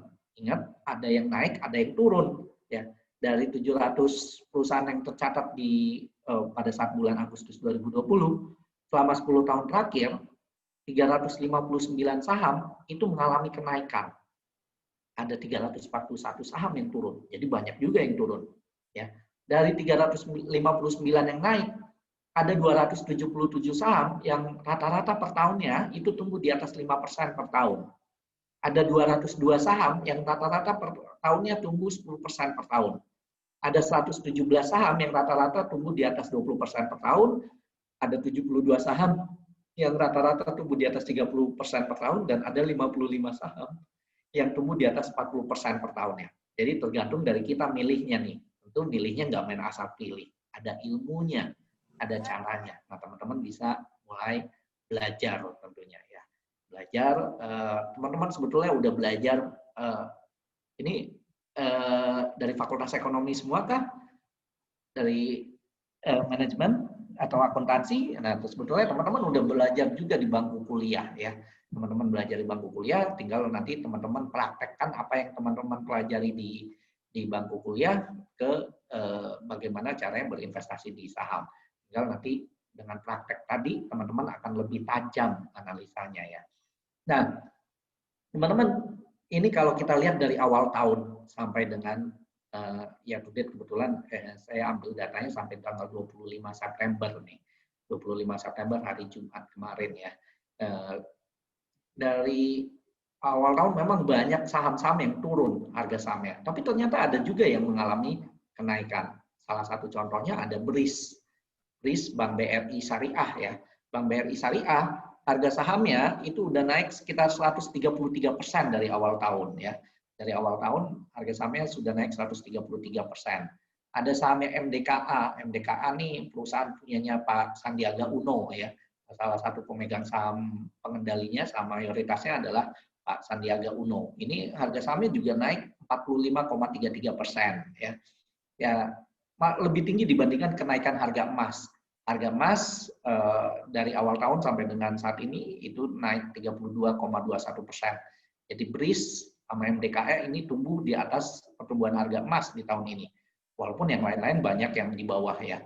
Ada Sido Muncul, naiknya hanya 18,43%. Ada Mayora, teman-teman tahu ya, banyak biskuit yang produknya Mayora ya, di antaranya juga apa, Regal itu produknya dari Mayora. Itu naik 18,05%. Rupiah kita itu melemah 7,38%. Unilever sahamnya turun 5,65%, ICBP turun 9,87%. Ya, ini dari awal tahun sampai dengan saat ini. Kemudian 10 tahun terakhir, kalau kita tarik garis yang panjang, harga saham harian naik turun. Tapi sejauh perusahaan kinerjanya bagus, harga sahamnya akan naik. Walaupun hariannya naik turun, tapi kalau perusahaan kinerja bagus, jangka panjangnya naik ya. Jangka panjangnya naik. Kalau kita lihat Mayora teman-teman, itu 10 tahun terakhir leading nih. Itu naik harga sahamnya 595%, ya 595,4%. Ini baru dari kenaikan harga sahamnya teman-teman, belum dividennya ya, belum dividennya.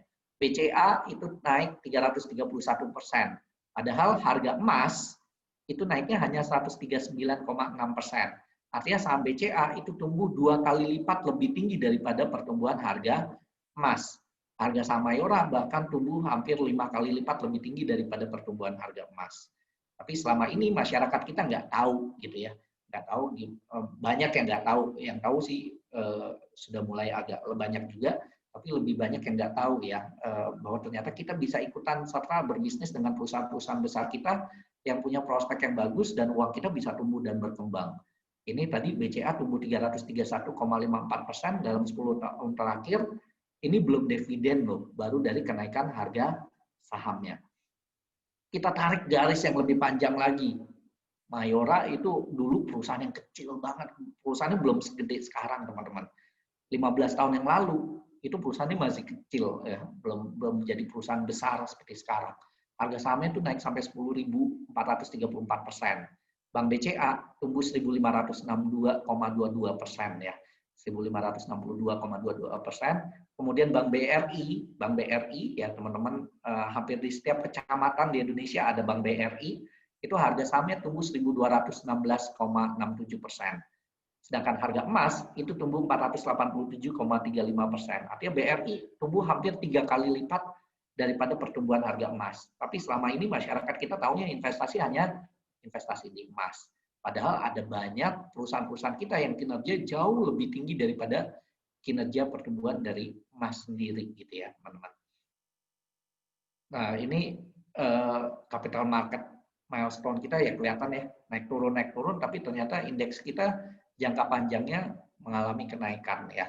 Walaupun ada naik, ada turunnya. Pada saat turun sebetulnya ada kesempatan buat kita buat bisa membeli saham-saham yang lagi under value, yang lagi murah. Ya. Nih, kalau kita lihat tahun 2010 naik 46%, 2011 naik 3,2%. Ada naik, ada turun. Tapi ternyata secara jangka panjang grafiknya naik ya teman-teman. Grafiknya naik, dan kalau IHSG, indeks harga saham gabungan atau Jakarta Composite Index ya, kalau bahasa Inggrisnya Jakarta Composite Index, indeks harga saham gabungan itu adalah indikator naik turunnya pergerakan dari seluruh perusahaan tercatat di bursa.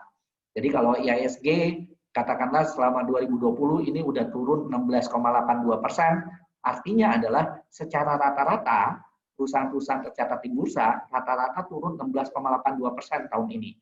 Walaupun masih ada yang naik tadi kayak BRIS masih naik 133% gitu kan, MDKA masih naik 46%. Tapi umumnya pada turun gitu ya.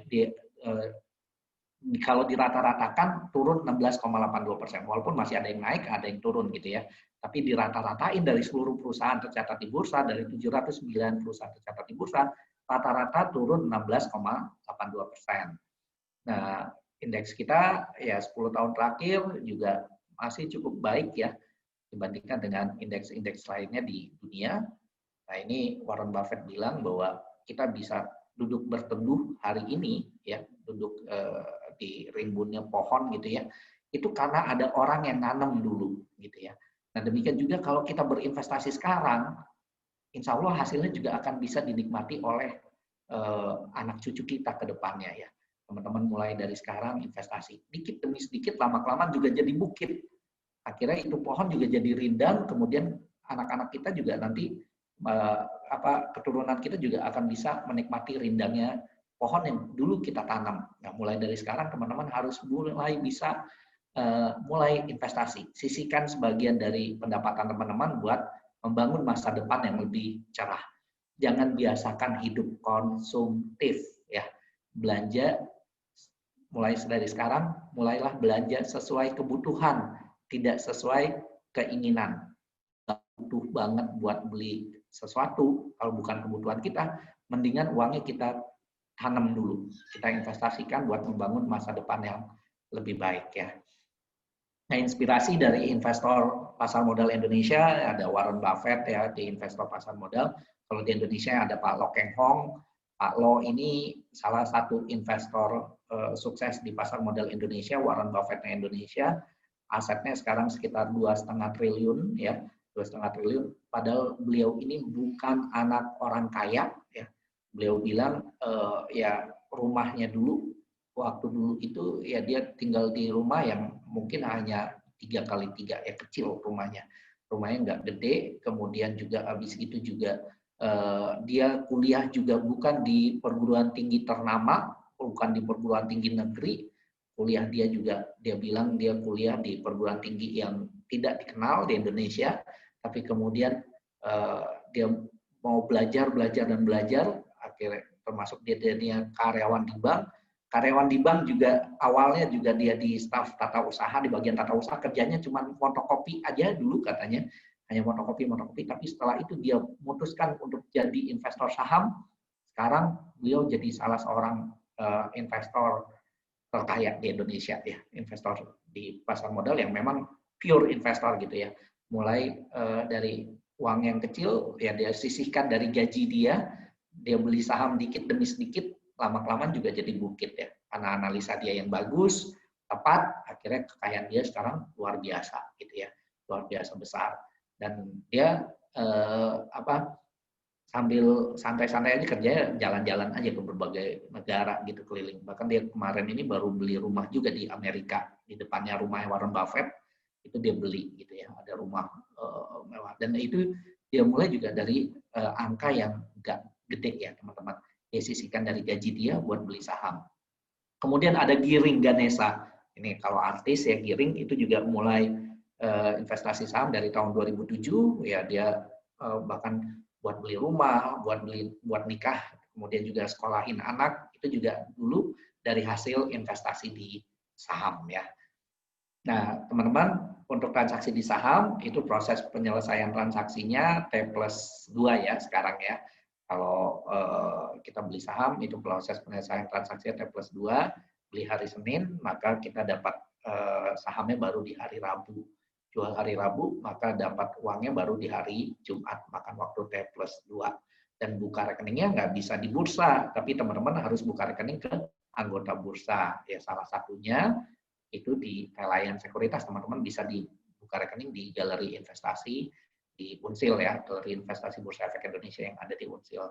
Nah demikian teman-teman, dan kemudian saya berharap ya teman-teman nggak hanya sampai di sini, tapi teman-teman harus terus mau belajar, dan teman-teman bisa ikuti juga edukasi-edukasi di pasar modal, bisa follow juga, teman-teman bisa minta tolong untuk follow juga Instagramnya IDX Jawa Barat ya, @idx_Jawa Barat Instagramnya, @idx_Jawa Barat. Kemudian teman-teman bisa banyak ikuti IG Live kita, IG TV kita juga teman-teman bisa tonton di situ. Kemudian juga berbagai edukasi kita, jadwal-jadwal edukasi baik itu SPM, kemudian juga workshop analisa teknikal, workshop analisa fundamental. Teman-teman bisa dapat informasinya di Instagram @idx_Jawa Barat ya. Teman-teman bisa di sana. Bisa dapat informasi di sana. Kemudian juga yang hal utama tentunya kalau kita belajar berenang teman-teman, kalau kita mau bisa berenang tentu kita harus nyebur ya, harus nyebur ke kolam renang atau ke sungai, ke kali gitu ya. Kita harus praktek, nggak bisa hanya tahu teori, hanya baca buku aja tanpa pernah praktek, maka kita nggak akan pernah bisa. Nah teman-teman demikian juga teman-teman jadi investor. Jadi investor saham ya kalau nggak praktek ya teman-teman nggak akan pernah bisa. Maka teman-teman harus mulai buka rekening, mulai belajar buka rekening. Habis itu belajar pelan-pelan, nggak harus dengan modal besar tadi. Dengan Rp80.000 kita udah bisa beli sahamnya Bank Jabar gitu ya. Teman-teman udah mulai bisa belajar, mulai bisa praktek. Nanti dari sana asal kita melangkah ya dikit demi sedikit, yang namanya mau jadi besar tentu harus dimulai dengan langkah-langkah kecil. Langkah-langkah kecilnya tadi mulai teman-teman buka rekening, belajar, manfaatkan teknologi yang ada ya untuk bisa nanti menjadi investor sukses di pasar modal Indonesia. Demikian materi dari saya, mudah-mudahan ada manfaatnya buat teman-teman semua. Kalau ada manfaatnya semuanya karena Allah Subhanahu wa taala dan perlu kita syukuri bersama. Alhamdulillahirobbilalamin. Mohon maaf kalau misalkan ada salah atau kurang. Kalau salah atau kurang ya semua karena kebodohan saya. Saya mohon dibukakan pintu maaf. Terima kasih. Billahi taufik wal hidayah. Assalamualaikum warahmatullahi wabarakatuh. Waalaikumsalam warahmatullahi wabarakatuh. Waalaikumsalam warahmatullahi wabarakatuh. Waalaikumsalam. Selanjutnya saya serahkan kembali ke moderator, Teknisa. Angga. Baik Pak. Baik untuk semuanya. Sekarang kita masuk ke sesi tanya jawab ya. Untuk acara sesi tanya jawab ini akan dilaksanakan selama 60 menit dan pertanyaan yang akan dipilih hanya pertanyaan yang masuk melalui web Slido.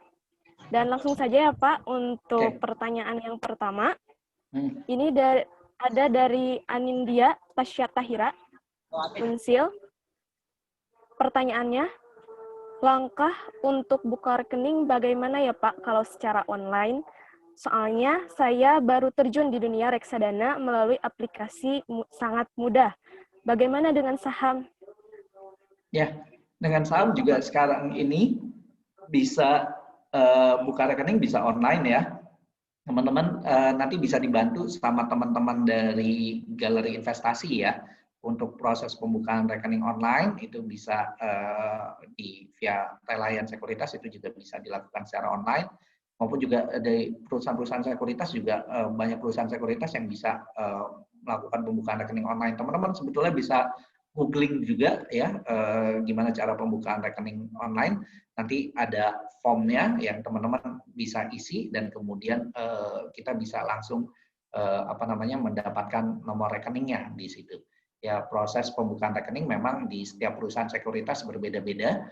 Ada perusahaan sekuritas yang bisa dalam 1 hari 1 hari selesai gitu kita dapat nomor rekening efek juga maupun juga nomor rekening dana nasabah.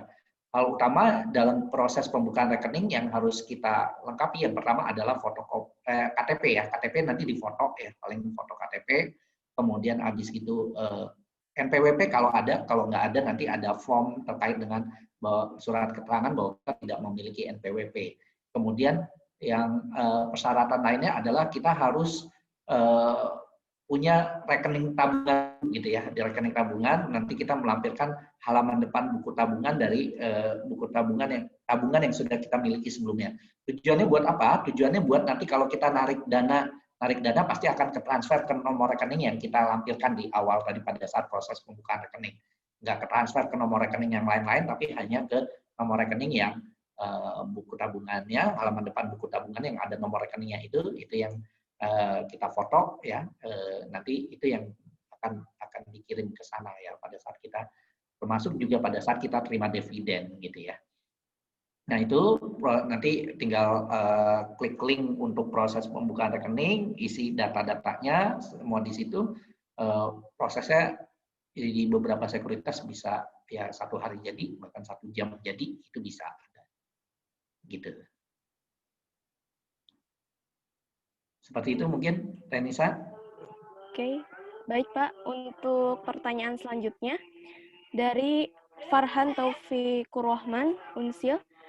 Sebagai pemula seperti saya yang modalnya masih kecil, apakah disarankan untuk trading harian atau mingguan untuk menambah modal terlebih dahulu?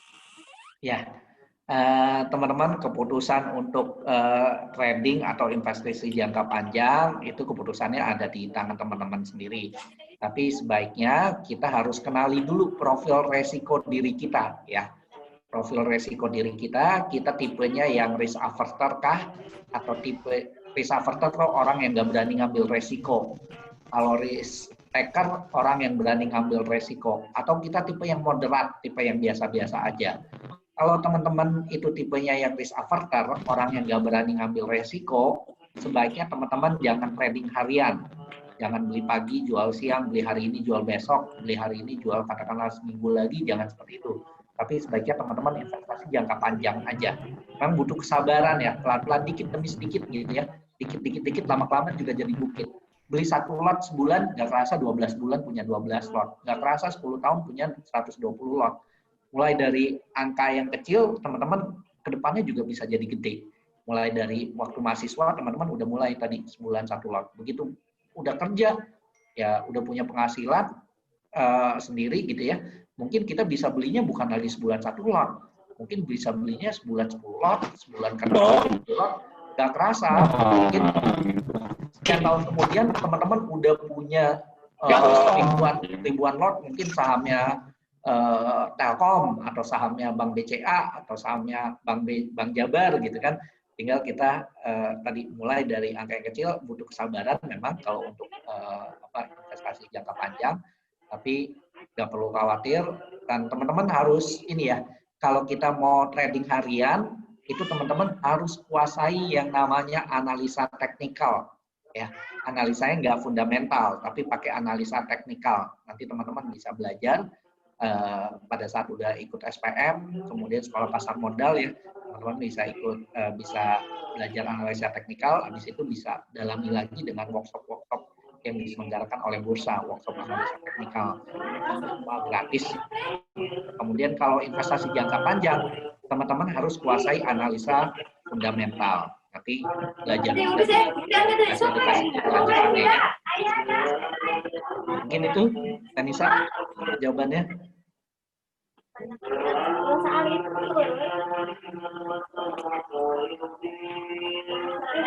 Tanisa? Baik, untuk Farhan, apakah sudah puas dengan jawabannya? Baik, jika sudah, ya silahkan. Baik. Langsung kita lanjut.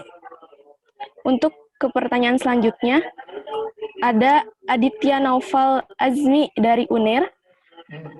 Pertanyaannya, saat ini Indonesia sudah memasuki resesi dan dengan minimnya orang konsumtif yang perekonomian berjalan tidak begitu mulus. Apakah investasi itu tepat?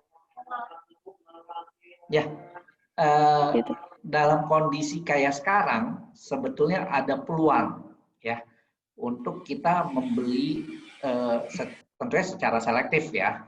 Kita pilih saham-saham yang punya prospek yang bagus. Ada saham-saham yang punya prospek, justru yang punya prospek bagus pada saat kondisi-kondisi seperti ini gitu ya. Nah, itu kita bisa pilih secara selektif untuk nantinya juga kita bisa memperoleh keuntungan ya di tengah kondisi resesi. Justru ada peluang buat kita buat bisa memperoleh keuntungan ya, keuntungan yang cukup besar ya, karena banyak saham-saham yang sebetulnya kondisi saat ini itu under value ya, value-nya berada di bawah nilai sebenarnya dari perusahaan. Jadi ada kesempatan buat teman-teman buat memilih saham-saham yang under value gitu ya, buat kita bisa berinvestasi di perusahaan-perusahaan tersebut yang penurunan sahamnya, penurunan harga sahamnya jauh lebih tinggi dibandingkan dengan penurunan kinerja dari perusahaan, atau bahkan perusahaannya sebetulnya masih tumbuh, masih nggak rugi, tapi harga sahamnya justru turun dalam gitu ya. Nah, ini ada peluang sebetulnya buat kita beli saham-saham yang di posisi diskon ya pada saat ini. Jadi nggak perlu khawatir ya dengan kondisi resesi sekarang, itu justru membuka peluang juga buat kita buat memperoleh keuntungan dengan berinvestasi pada saham-saham yang tepat tentunya. Demikian. Tapi tentunya ya ini ya teman-teman harus juga tadi belanjanya tadi sesuai kebutuhan, nggak sesuai keinginan ya, sehingga akhirnya ya betul-betul uangnya ya uang dingin yang diinvestasikan ke saham. Jangan beli saham itu dengan ngutang, kita ngutang dulu kemudian pakai buat beli saham, jangan seperti itu. Tapi buat beli saham ya pakai uang dingin kita, belanjanya sesuai kebutuhan ya. Jadi kalau katakanlah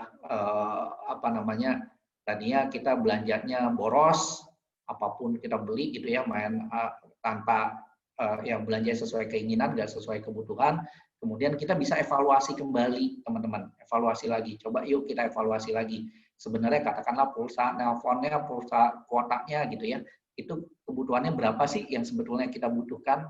Nah, itu kurangi belanja yang nggak pentingnya, ya kurangi belanja yang nggak pentingnya sehingga akhirnya kita bisa punya alokasi dana buat investasi, gitu ya. Atau katakanlah mau beli suatu barang, nah evaluasi lagi penting nggak buat kita beli barang itu sekarang. Kalau nggak penting ya ngapain kita beli? Mendingan uangnya kita investasikan terlebih dahulu buat membangun masa depan kita, membangun masa depan keluarga kita yang lebih baik ke depannya. Itu mungkin. Tenisa.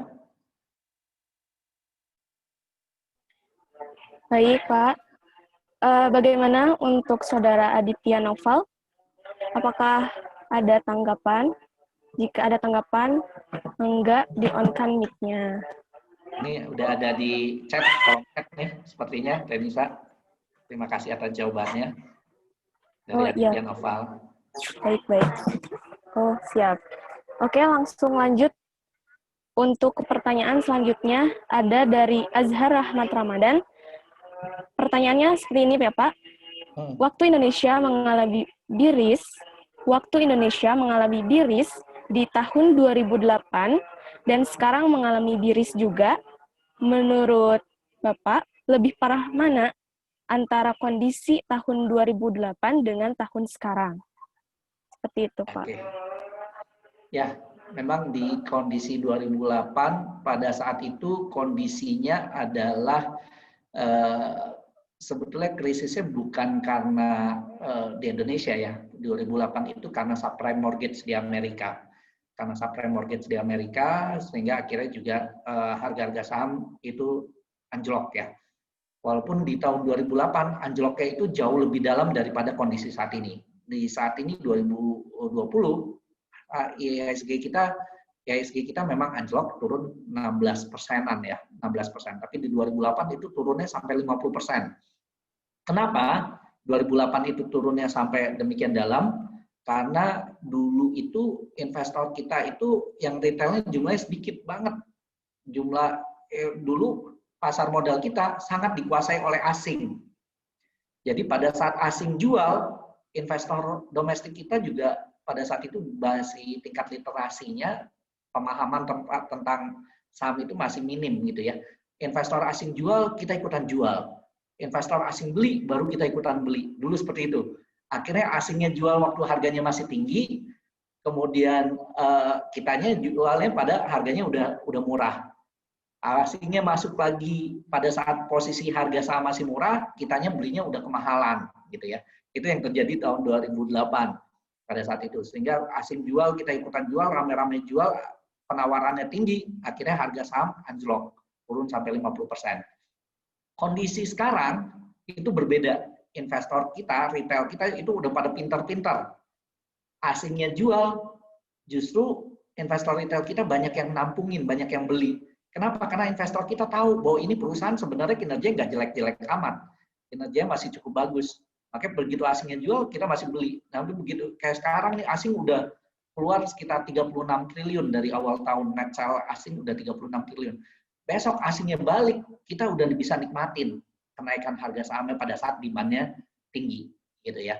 Jadi sekarang memang sebetulnya kondisi resesi sekarang kita masih banyak, maksudnya kondisi ini kita masih belum tahu ya kondisinya ini berlangsung sampai kapan gitu ya, kondisi pandemi ini, karena sampai saat ini juga terkait dengan vaksin juga kita belum bisa pastikan apakah itu sudah nanti di akhir tahun sudah ada vaksinnya dan itu berhasil atau tidak, kita masih belum tahu gitu ya. Jadi baiknya ya untuk mulai investasi, baik buat kita mulai investasi, tapi sebaiknya juga kita siap-siap cash. Jadi pada saat nanti harganya masih turun, ya kita bisa tetap beli lagi gitu ya. Jadi walaupun nggak mesti banyak-banyak ya, tadi mulai dari kecil-kecil dulu, dikit-dikit gitu ya. Teman-teman udah mulai belajar dari kondisi yang ada sekarang. Kalau kita belajar dengan kita praktek langsung, itu akan lebih terasa dan kita bisa banyak dapat ilmunya di sana gitu ya. Nah, teman-teman bisa mulai belajar. Jadi kondisi sekarang kita masih belum tahu apakah nanti bisa jauh lebih dahsyat dibandingkan dengan 2008. Tapi dengan kondisi kayak sekarang sebetulnya bukan hanya di Amerika seperti subprime mortgage di 2008, tapi terus terang ini karena pandemi yang akhirnya juga menyebabkan perekonomian bukan hanya di Indonesia, tapi hampir di semua negara di dunia ini terkena imbasnya ya, terkena imbasnya walaupun Indonesia sejauh ini masih lebih tough dibandingkan lebih kuat ya, lebih tangguh dibandingkan katakanlah dengan Singapura, Malaysia, tetangga-tetangga kita yang ekonominya sudah jauh turun terjun bebas lebih dalam lagi ya. Mudah-mudahan ke depannya kita juga walaupun ya banyak lembaga dunia yang memperkirakan juga Indonesia adalah negara yang juga akan cepat bangkit dari pandemi ini. Jadi nggak perlu khawatir teman-teman, jangan khawatir teman-teman, kita perlu berbangga ya terlahir di Indonesia sebagai warga negara Indonesia, kemudian kita terlahir di negara yang kaya raya, udah given, dikasih anugerah oleh Allah Subhanahu wa Ta'ala. Indonesia ini negara yang luar biasa kaya raya yang diidam-idamkan oleh banyak negara, sebetulnya dimimpi-mimpiin oleh banyak negara pengen kayak Indonesia. Kenapa teman-teman? Nih, saya kasih gambaran teman-teman. Di perut bumi kita hampir semuanya ada. Nggak semua negara itu punya minyak, kita punya minyak. Nggak semua negara punya emas, kita punya emas. Nggak semua negara punya nikel, kita punya nikel. Nggak semua negara punya batu bara, kita punya batu bara. Nggak semua negara punya uranium, kita punya uranium. Hampir semua mineral itu ada di Indonesia, di perut bumi Indonesia. Kaya semua. Nikel kita nomor 1 di dunia, batu bara nomor 1 di dunia, emas juga gitu. Kayak apa? Kita luar biasa kaya di dalam perut bumi kita, semuanya ada. Bicara tanah Indonesia itu luar biasa subur teman-teman. Nggak semua negara bisa, nggak di Amerika nggak semua tanaman bisa tumbuh di Amerika. Di Eropa nggak semua tanaman bisa tumbuh di Eropa. Nggak semua tanaman bisa tumbuh di Cina. Nggak semua tanaman bisa tumbuh katakanlah di Jepang, di Korea. Tapi hampir semua tanaman bisa tumbuh di Indonesia. Karena Indonesia cuma ada 2 musim ya. musim kemarau dan musim hujan. Hampir semua tanaman bisa tumbuh di Indonesia. Itu luar biasa Indonesia. Bahkan dari dulu banyak penjajah ya, Belanda juga masuk ke Indonesia karena ingin menguasai rempah-rempah gitu ya. Indonesia punya potensi yang luar biasa. Bicara laut kita luar biasa luas, dan di dalam laut itu kekayaannya juga dahsyat gitu ya. Di dalam laut kekayaannya juga banyak ya. Kemudian bicara alam kita luar biasa indah, potensi pariwisata kita besar. Makanya yang namanya IMF, McKinsey, PricewaterhouseCoopers itu memprediksi Indonesia di 2030 akan jadi negara dengan ekonomi terbesar nomor 5 di dunia. 2045 katanya kita udah akan ada di nomor 4 terbesar di dunia. Kenapa? Karena kita punya tadi modal sumber daya alam yang luar biasa yang nggak dimiliki oleh semua negara. Kemudian di samping sumber daya alam, kita punya sumber daya manusia yang jumlahnya banyak.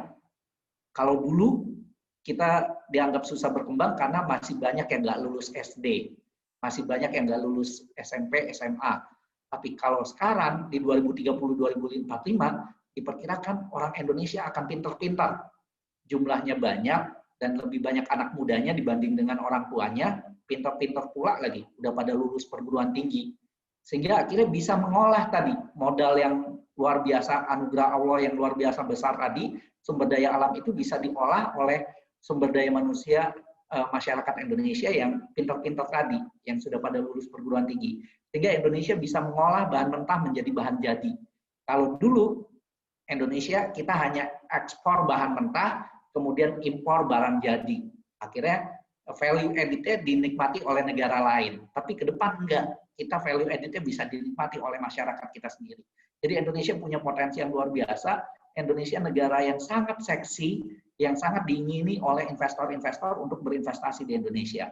Jadi pada saat kita sekarang harga-harga saham lagi murah, sebetulnya saatnya buat kita beli.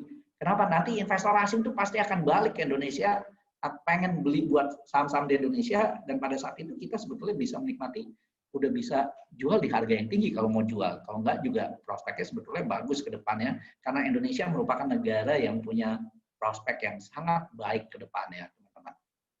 Itu mungkin tambahannya, Tanisa.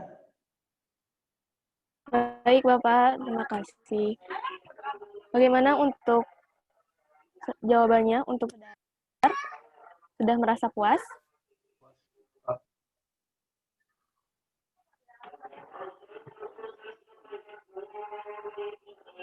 Baik. Langsung saja ya untuk pertanyaan selanjutnya. Ini ada dari Ira Rahayu, Universitas Siliwangi. Pertanyaannya, jika terjadi resesi, apa yang harus dilakukan pada saham? Dan untuk investor pemula, lebih baik beli saham di satu perusahaan yang fundamentalnya bagus, atau per bulan beli saham di perusahaan yang berbeda? Seperti itu, Pak, pertanyaannya. Ya, baik. Sebaiknya memang sebelum kita beli saham, kita harus tahu perusahaan yang mau kita beli. Dan teman-teman, jangan belinya jangan kebanyakan juga. Karena tentunya kita punya, kalau kita sebagai individu, kita punya keterbatasan untuk melakukan analisa. Ya. Beda kalau misalkan manajer investasi, perusahaan, dia punya banyak analis, sehingga juga di dalam portofolionya mungkin ada banyak saham. Tapi kalau kita sebagai individu yang nggak usah terlalu banyak-banyak juga saham yang kita pegang di dalam portofolio kita, paling hanya 3 atau 5, paling banyak ya 5 saham ya, dari 5 emiten gitu ya, 5 emiten dari 5 perusahaan yang berbeda gitu ya. Kita mungkin 3 atau sampai 5. Jadi nggak perlu terlalu banyak juga kita pegang saham, nanti nggak kepantau juga sama kita kalau kebanyakan. Cukup 3 atau 5, kalau bisa memang dari industri yang berbeda, tidak di industri yang sama. Dan kita bisa lihat perusahaan yang prospeknya bagus ya, yang prospeknya bagus, industri apa yang prospeknya bagus, itu yang teman-teman harus amati ya. Katakanlah farmasi, teman-teman bisa lihat nih farmasi ke depan prospeknya bagus nggak gitu, obat-obatan. Dengan sekarang orang mungkin banyak konsumsi vitamin, konsumsi obat, nah itu juga bisa kita lihat gitu ya. Atau juga sektor consumer goods yang relatif stabil sebetulnya. Ya pada saat terjadi krisis sebetulnya orang mandinya tetap 2 kali sehari gitu. Sikat giginya tetap 3 kali sehari gitu. Apa nggak ngurangin sikat giginya. Nah, itu juga kita bisa lihat. Nah, itu yang harus teman-teman analisa terlebih dahulu gitu ya. Jadi baiknya ya teman-teman mulai dari sekarang mulai berlatih aja buat nabung saham ya. Sedikit demi sedikit ya, sisihin ya.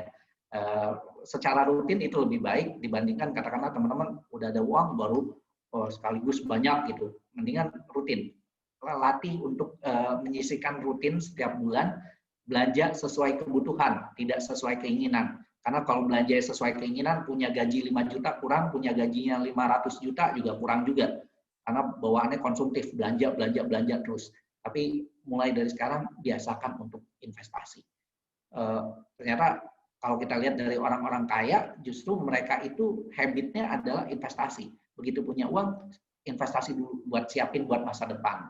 Ya, teman-teman juga harus siapkan masa depan teman-teman gitu ya, masa depan keluarga. Kalau yang perempuan ya, yang akwat ini tentu calon-calon menteri keuangan di rumah tangga harus sudah mulai terbiasa untuk berinvestasi ya.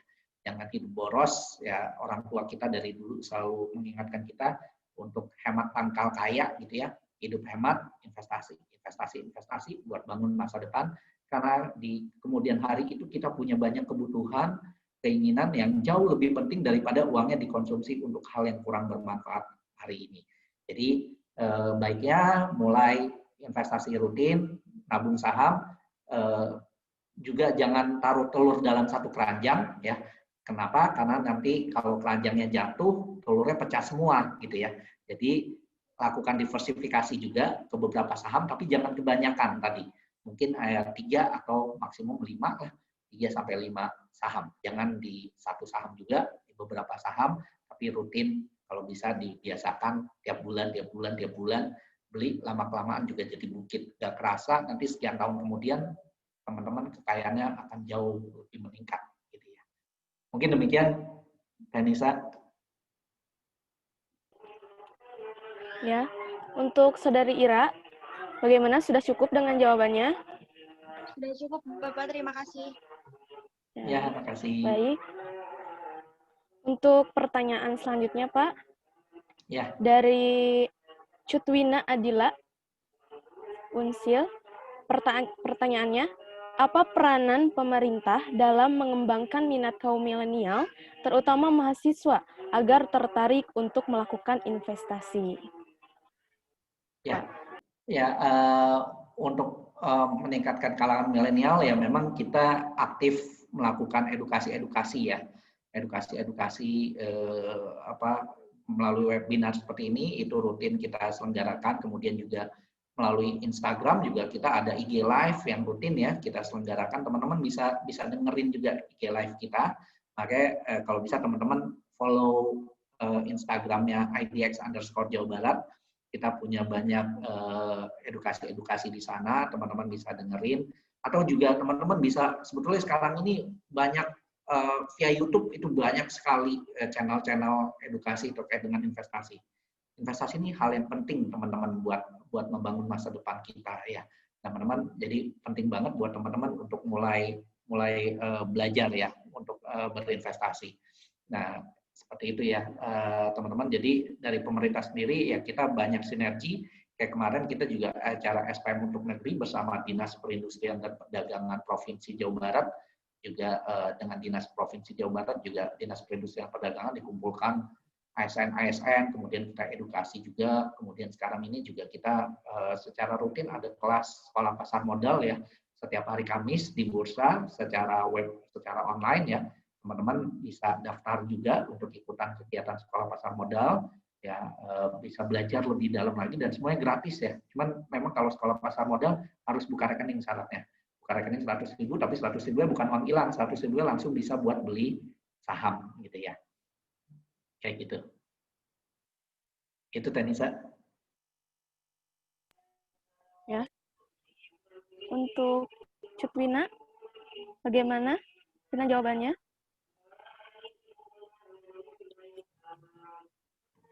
Baik. Langsung saja dilanjut. Untuk pertanyaan selanjutnya,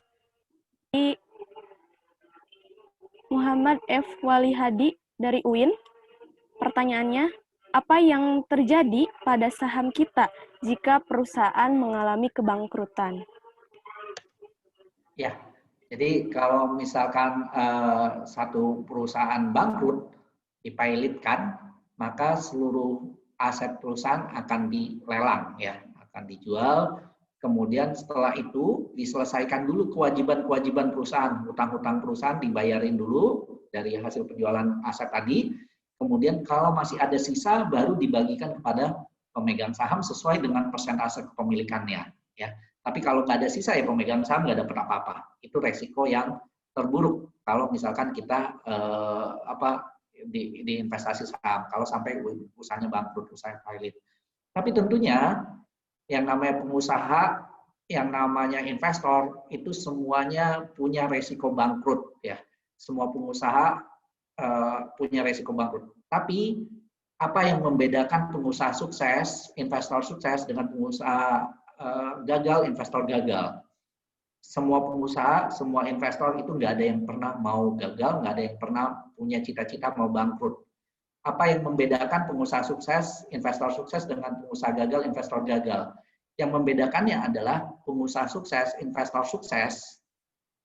Teman-teman gini, semua pengusaha, semua investor itu pasti pernah merasakan yang namanya rugi. Pasti pernah merasakan yang namanya gagal. Pengusaha sesukses apapun dia, pasti pernah merasakan yang namanya rugi. Jadi nggak perlu takut yang namanya rugi. Tapi apa yang membedakannya, pengusaha sukses, investor sukses dengan pengusaha gagal, investor gagal? Pengusaha sukses, investor sukses, pada saat dia rugi, dia belajar dari kesalahan. Mau belajar dari kesalahan, mau mempelajari kesalahan dia kemarin apa. Sehingga yang terjadi apa? Besok lusa dia tidak ulangi kesalahannya 2 kali. Akhirnya untungnya lebih banyak daripada ruginya. Bedanya pengusaha gagal, investor gagal, ini malas buat belajar. Umumnya malas buat belajar. Kenapa? Pada saat dia rugi, dia nggak belajar dari kesalahannya. Sehingga yang terjadi apa? Besok lusa dia ulangi kesalahannya berkali-kali. Akhirnya apa? Ruginya lebih banyak daripada untungnya. Jadi kuncinya teman-teman, kalau kita mau sukses, harus terus mau belajar, belajar, dan belajar. Baca, baca, dan baca. Ikro, ikro, ikro. Ya, baca, baca, dan baca. Kalau mau sukses. Jadi nggak perlu takut buat gagal, nggak perlu takut buat rugi, karena ya kegagalan adalah kesuksesan yang tertunda. Sama kayak kita pada saat kita baru belajar jalan, pasti pernah merasakan jatuh, tapi kita terus coba, belajar, akhirnya kita bisa jalan, akhirnya kita bisa berlari. Demikian juga dengan teman-teman sekarang. Besok lusa pasti teman-teman akan ngerasain yang namanya rugi. Tapi besok lusa teman-teman harus belajar, dan belajar, sehingga akhirnya teman-teman nggak lagi jatuh, tapi teman-teman bisa berlari dengan baik tentunya. Gitu ya. Mudah-mudahan bisa menjawab. Baik, bagaimana dengan jawabannya? Untuk penanya,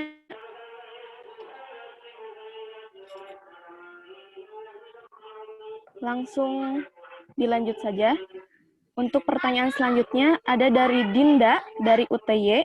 Untuk pertanyaannya, untuk mendapatkan dividen itu, apakah ada minimal kepemilikan sekian persen saham yang beredar di perusahaan atau dengan jangka waktu panjang pendeknya investasi? Ya, kalau untuk dividen sendiri, teman-teman beli satu lot ya teman-teman berhak atas dividen ya. Teman-teman tetap berhak atas dividen. Jadi nggak perlu harus sekian lot gitu baru kita berhak atas dividen. Kita punya satu lot aja kita juga berhak atas dividen. Tapi tentunya besaran dividennya sesuai dengan persentase penyertaan modal. Nah, kemudian siapa yang berhak atas dividen adalah pemegang saham yang pegang saham di tanggal KUM. Jadi pada saat RUPS itu diumumkan nanti. Siapa yang tanggal KUM adalah di RUPS itu nanti diumumkan kapan tanggal KUM dividen, kapan tanggal X dividen. Yang pegang saham di tanggal KUM sampai penutupan perdagangan di tanggal KUM, itulah yang berhak atas dividen. Tapi kalau yang beli saham baru di tanggal X dividen itu 1 hari kerja setelah tanggal KUM. Kalau kita belinya di tanggal X dividen, maka kita tidak lagi berhak atas dividen, gitu ya teman-teman. Jadi teman-teman kapanpun teman-teman belinya katakanlah baru di tanggal kum, kita berhak atas dividen dan juga nggak perlu jumlah besar, dengan jumlah yang kecil juga kita bisa memperoleh dividen tersebut. Gitu ya. Gitu mungkin, Tenisa.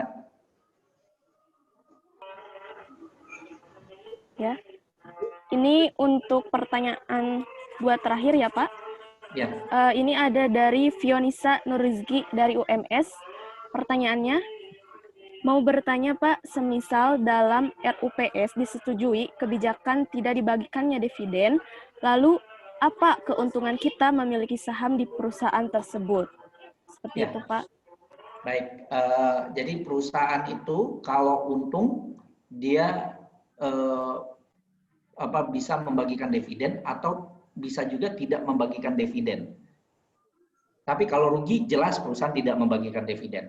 Kalau perusahaan untung ada kemungkinan juga perusahaan tidak membagikan dividen, tapi itu keputusannya juga kembali ada di RUPS, Rapat Umum Pemegang Saham. Kalau tidak membagikan dividen, maka biasanya manajemennya akan menjelaskan kenapa mengusulkan untuk tidak membagikan dividen. Biasanya karena ada proyek mungkin yang prospeknya baik gitu ya, akan lebih baik kalau misalkan ditanamkan kembali ke proyek tersebut untuk nanti perusahaannya akan tambah besar ke depannya. Perusahaan tambah besar, kemudian juga nanti harga sahamnya tentu akan naik lebih tinggi lagi ya. Nah, di kemudian hari dividennya bisa jadi akan lebih besar. Jadi menunda sebetulnya nggak bagi dividen sekarang, tapi ditanamkan kembali ke satu proyek yang akan memberikan hasil di kemudian hari yang akan jauh lebih besar, yang akan memberikan impact yang lebih baik kepada perusahaan tentunya. Perusahaannya tambah besar, harga sahamnya tambah naik, kemudian dividen di kemudian hari akan jauh lebih besar. Itu yang nanti akan diperoleh oleh investor di kemudian hari. Biasanya itu nanti akan dijelaskan semua oleh manajemen kepada para pemegang saham. Dan keputusan membagikan dividen atau tidak, keputusannya ada di RUPS, Rapat Umum Pemegang Saham. Bukan di tangan manajemen, bukan di tangan direksi, tapi di tangan para pemegang saham. Ya. Demikian, Tenisa.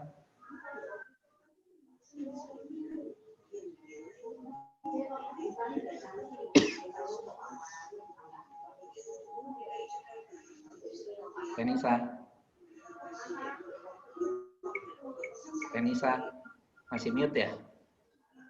Assalamualaikum. Iya Pak, nampaknya Tenisa ada gangguan jaringan. Oke. Pak Reza, ya. Izinkan saya Intan sebagai MC untuk mengambil alih ya Pak. Mangga.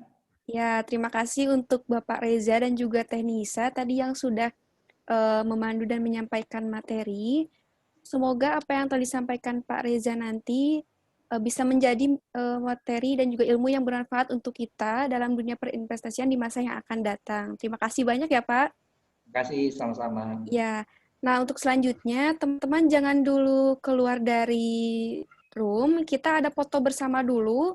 Untuk Kang Ihsan dari operator, apakah sudah siap untuk sesi foto bersama?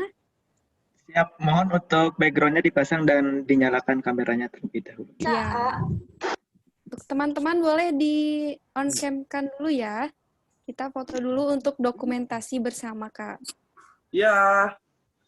Ya, saya hitung ya, Kak, untuk aba-abanya. Siap, Kang Ihsan? Foto Siap, bersama dalam 3, 2, 1.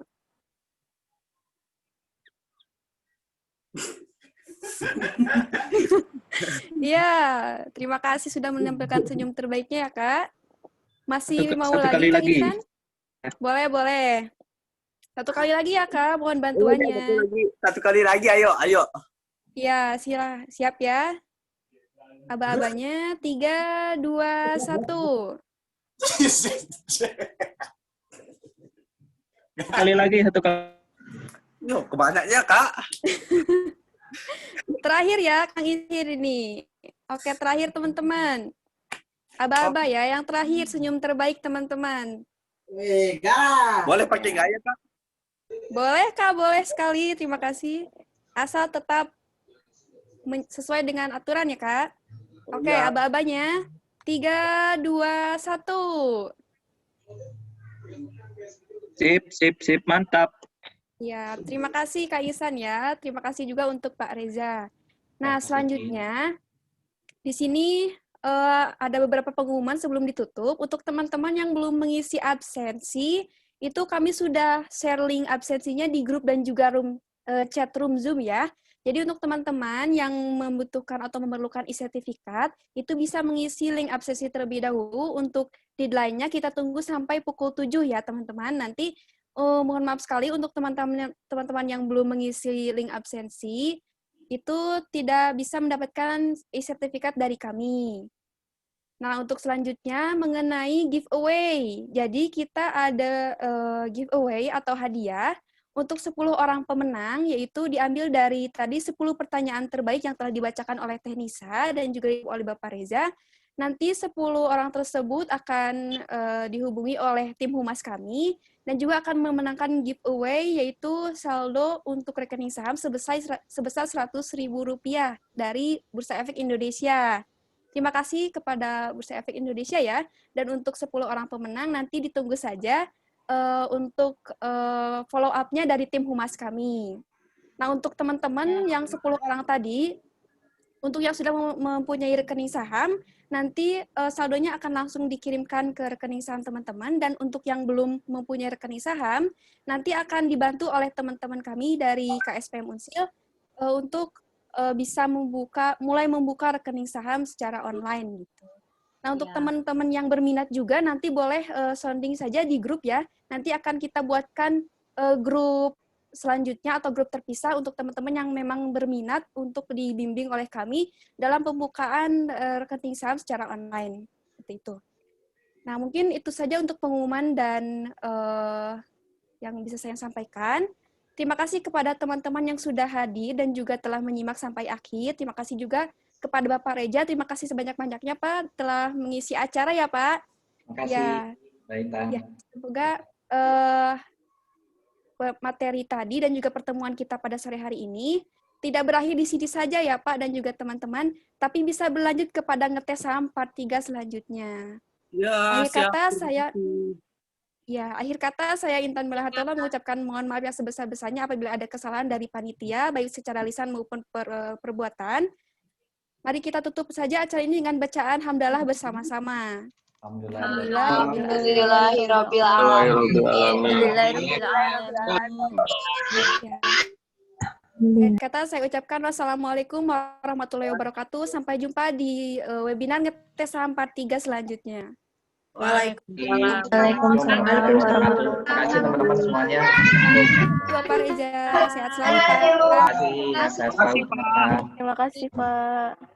Untuk teman-teman silakan boleh meninggalkan room Zoom.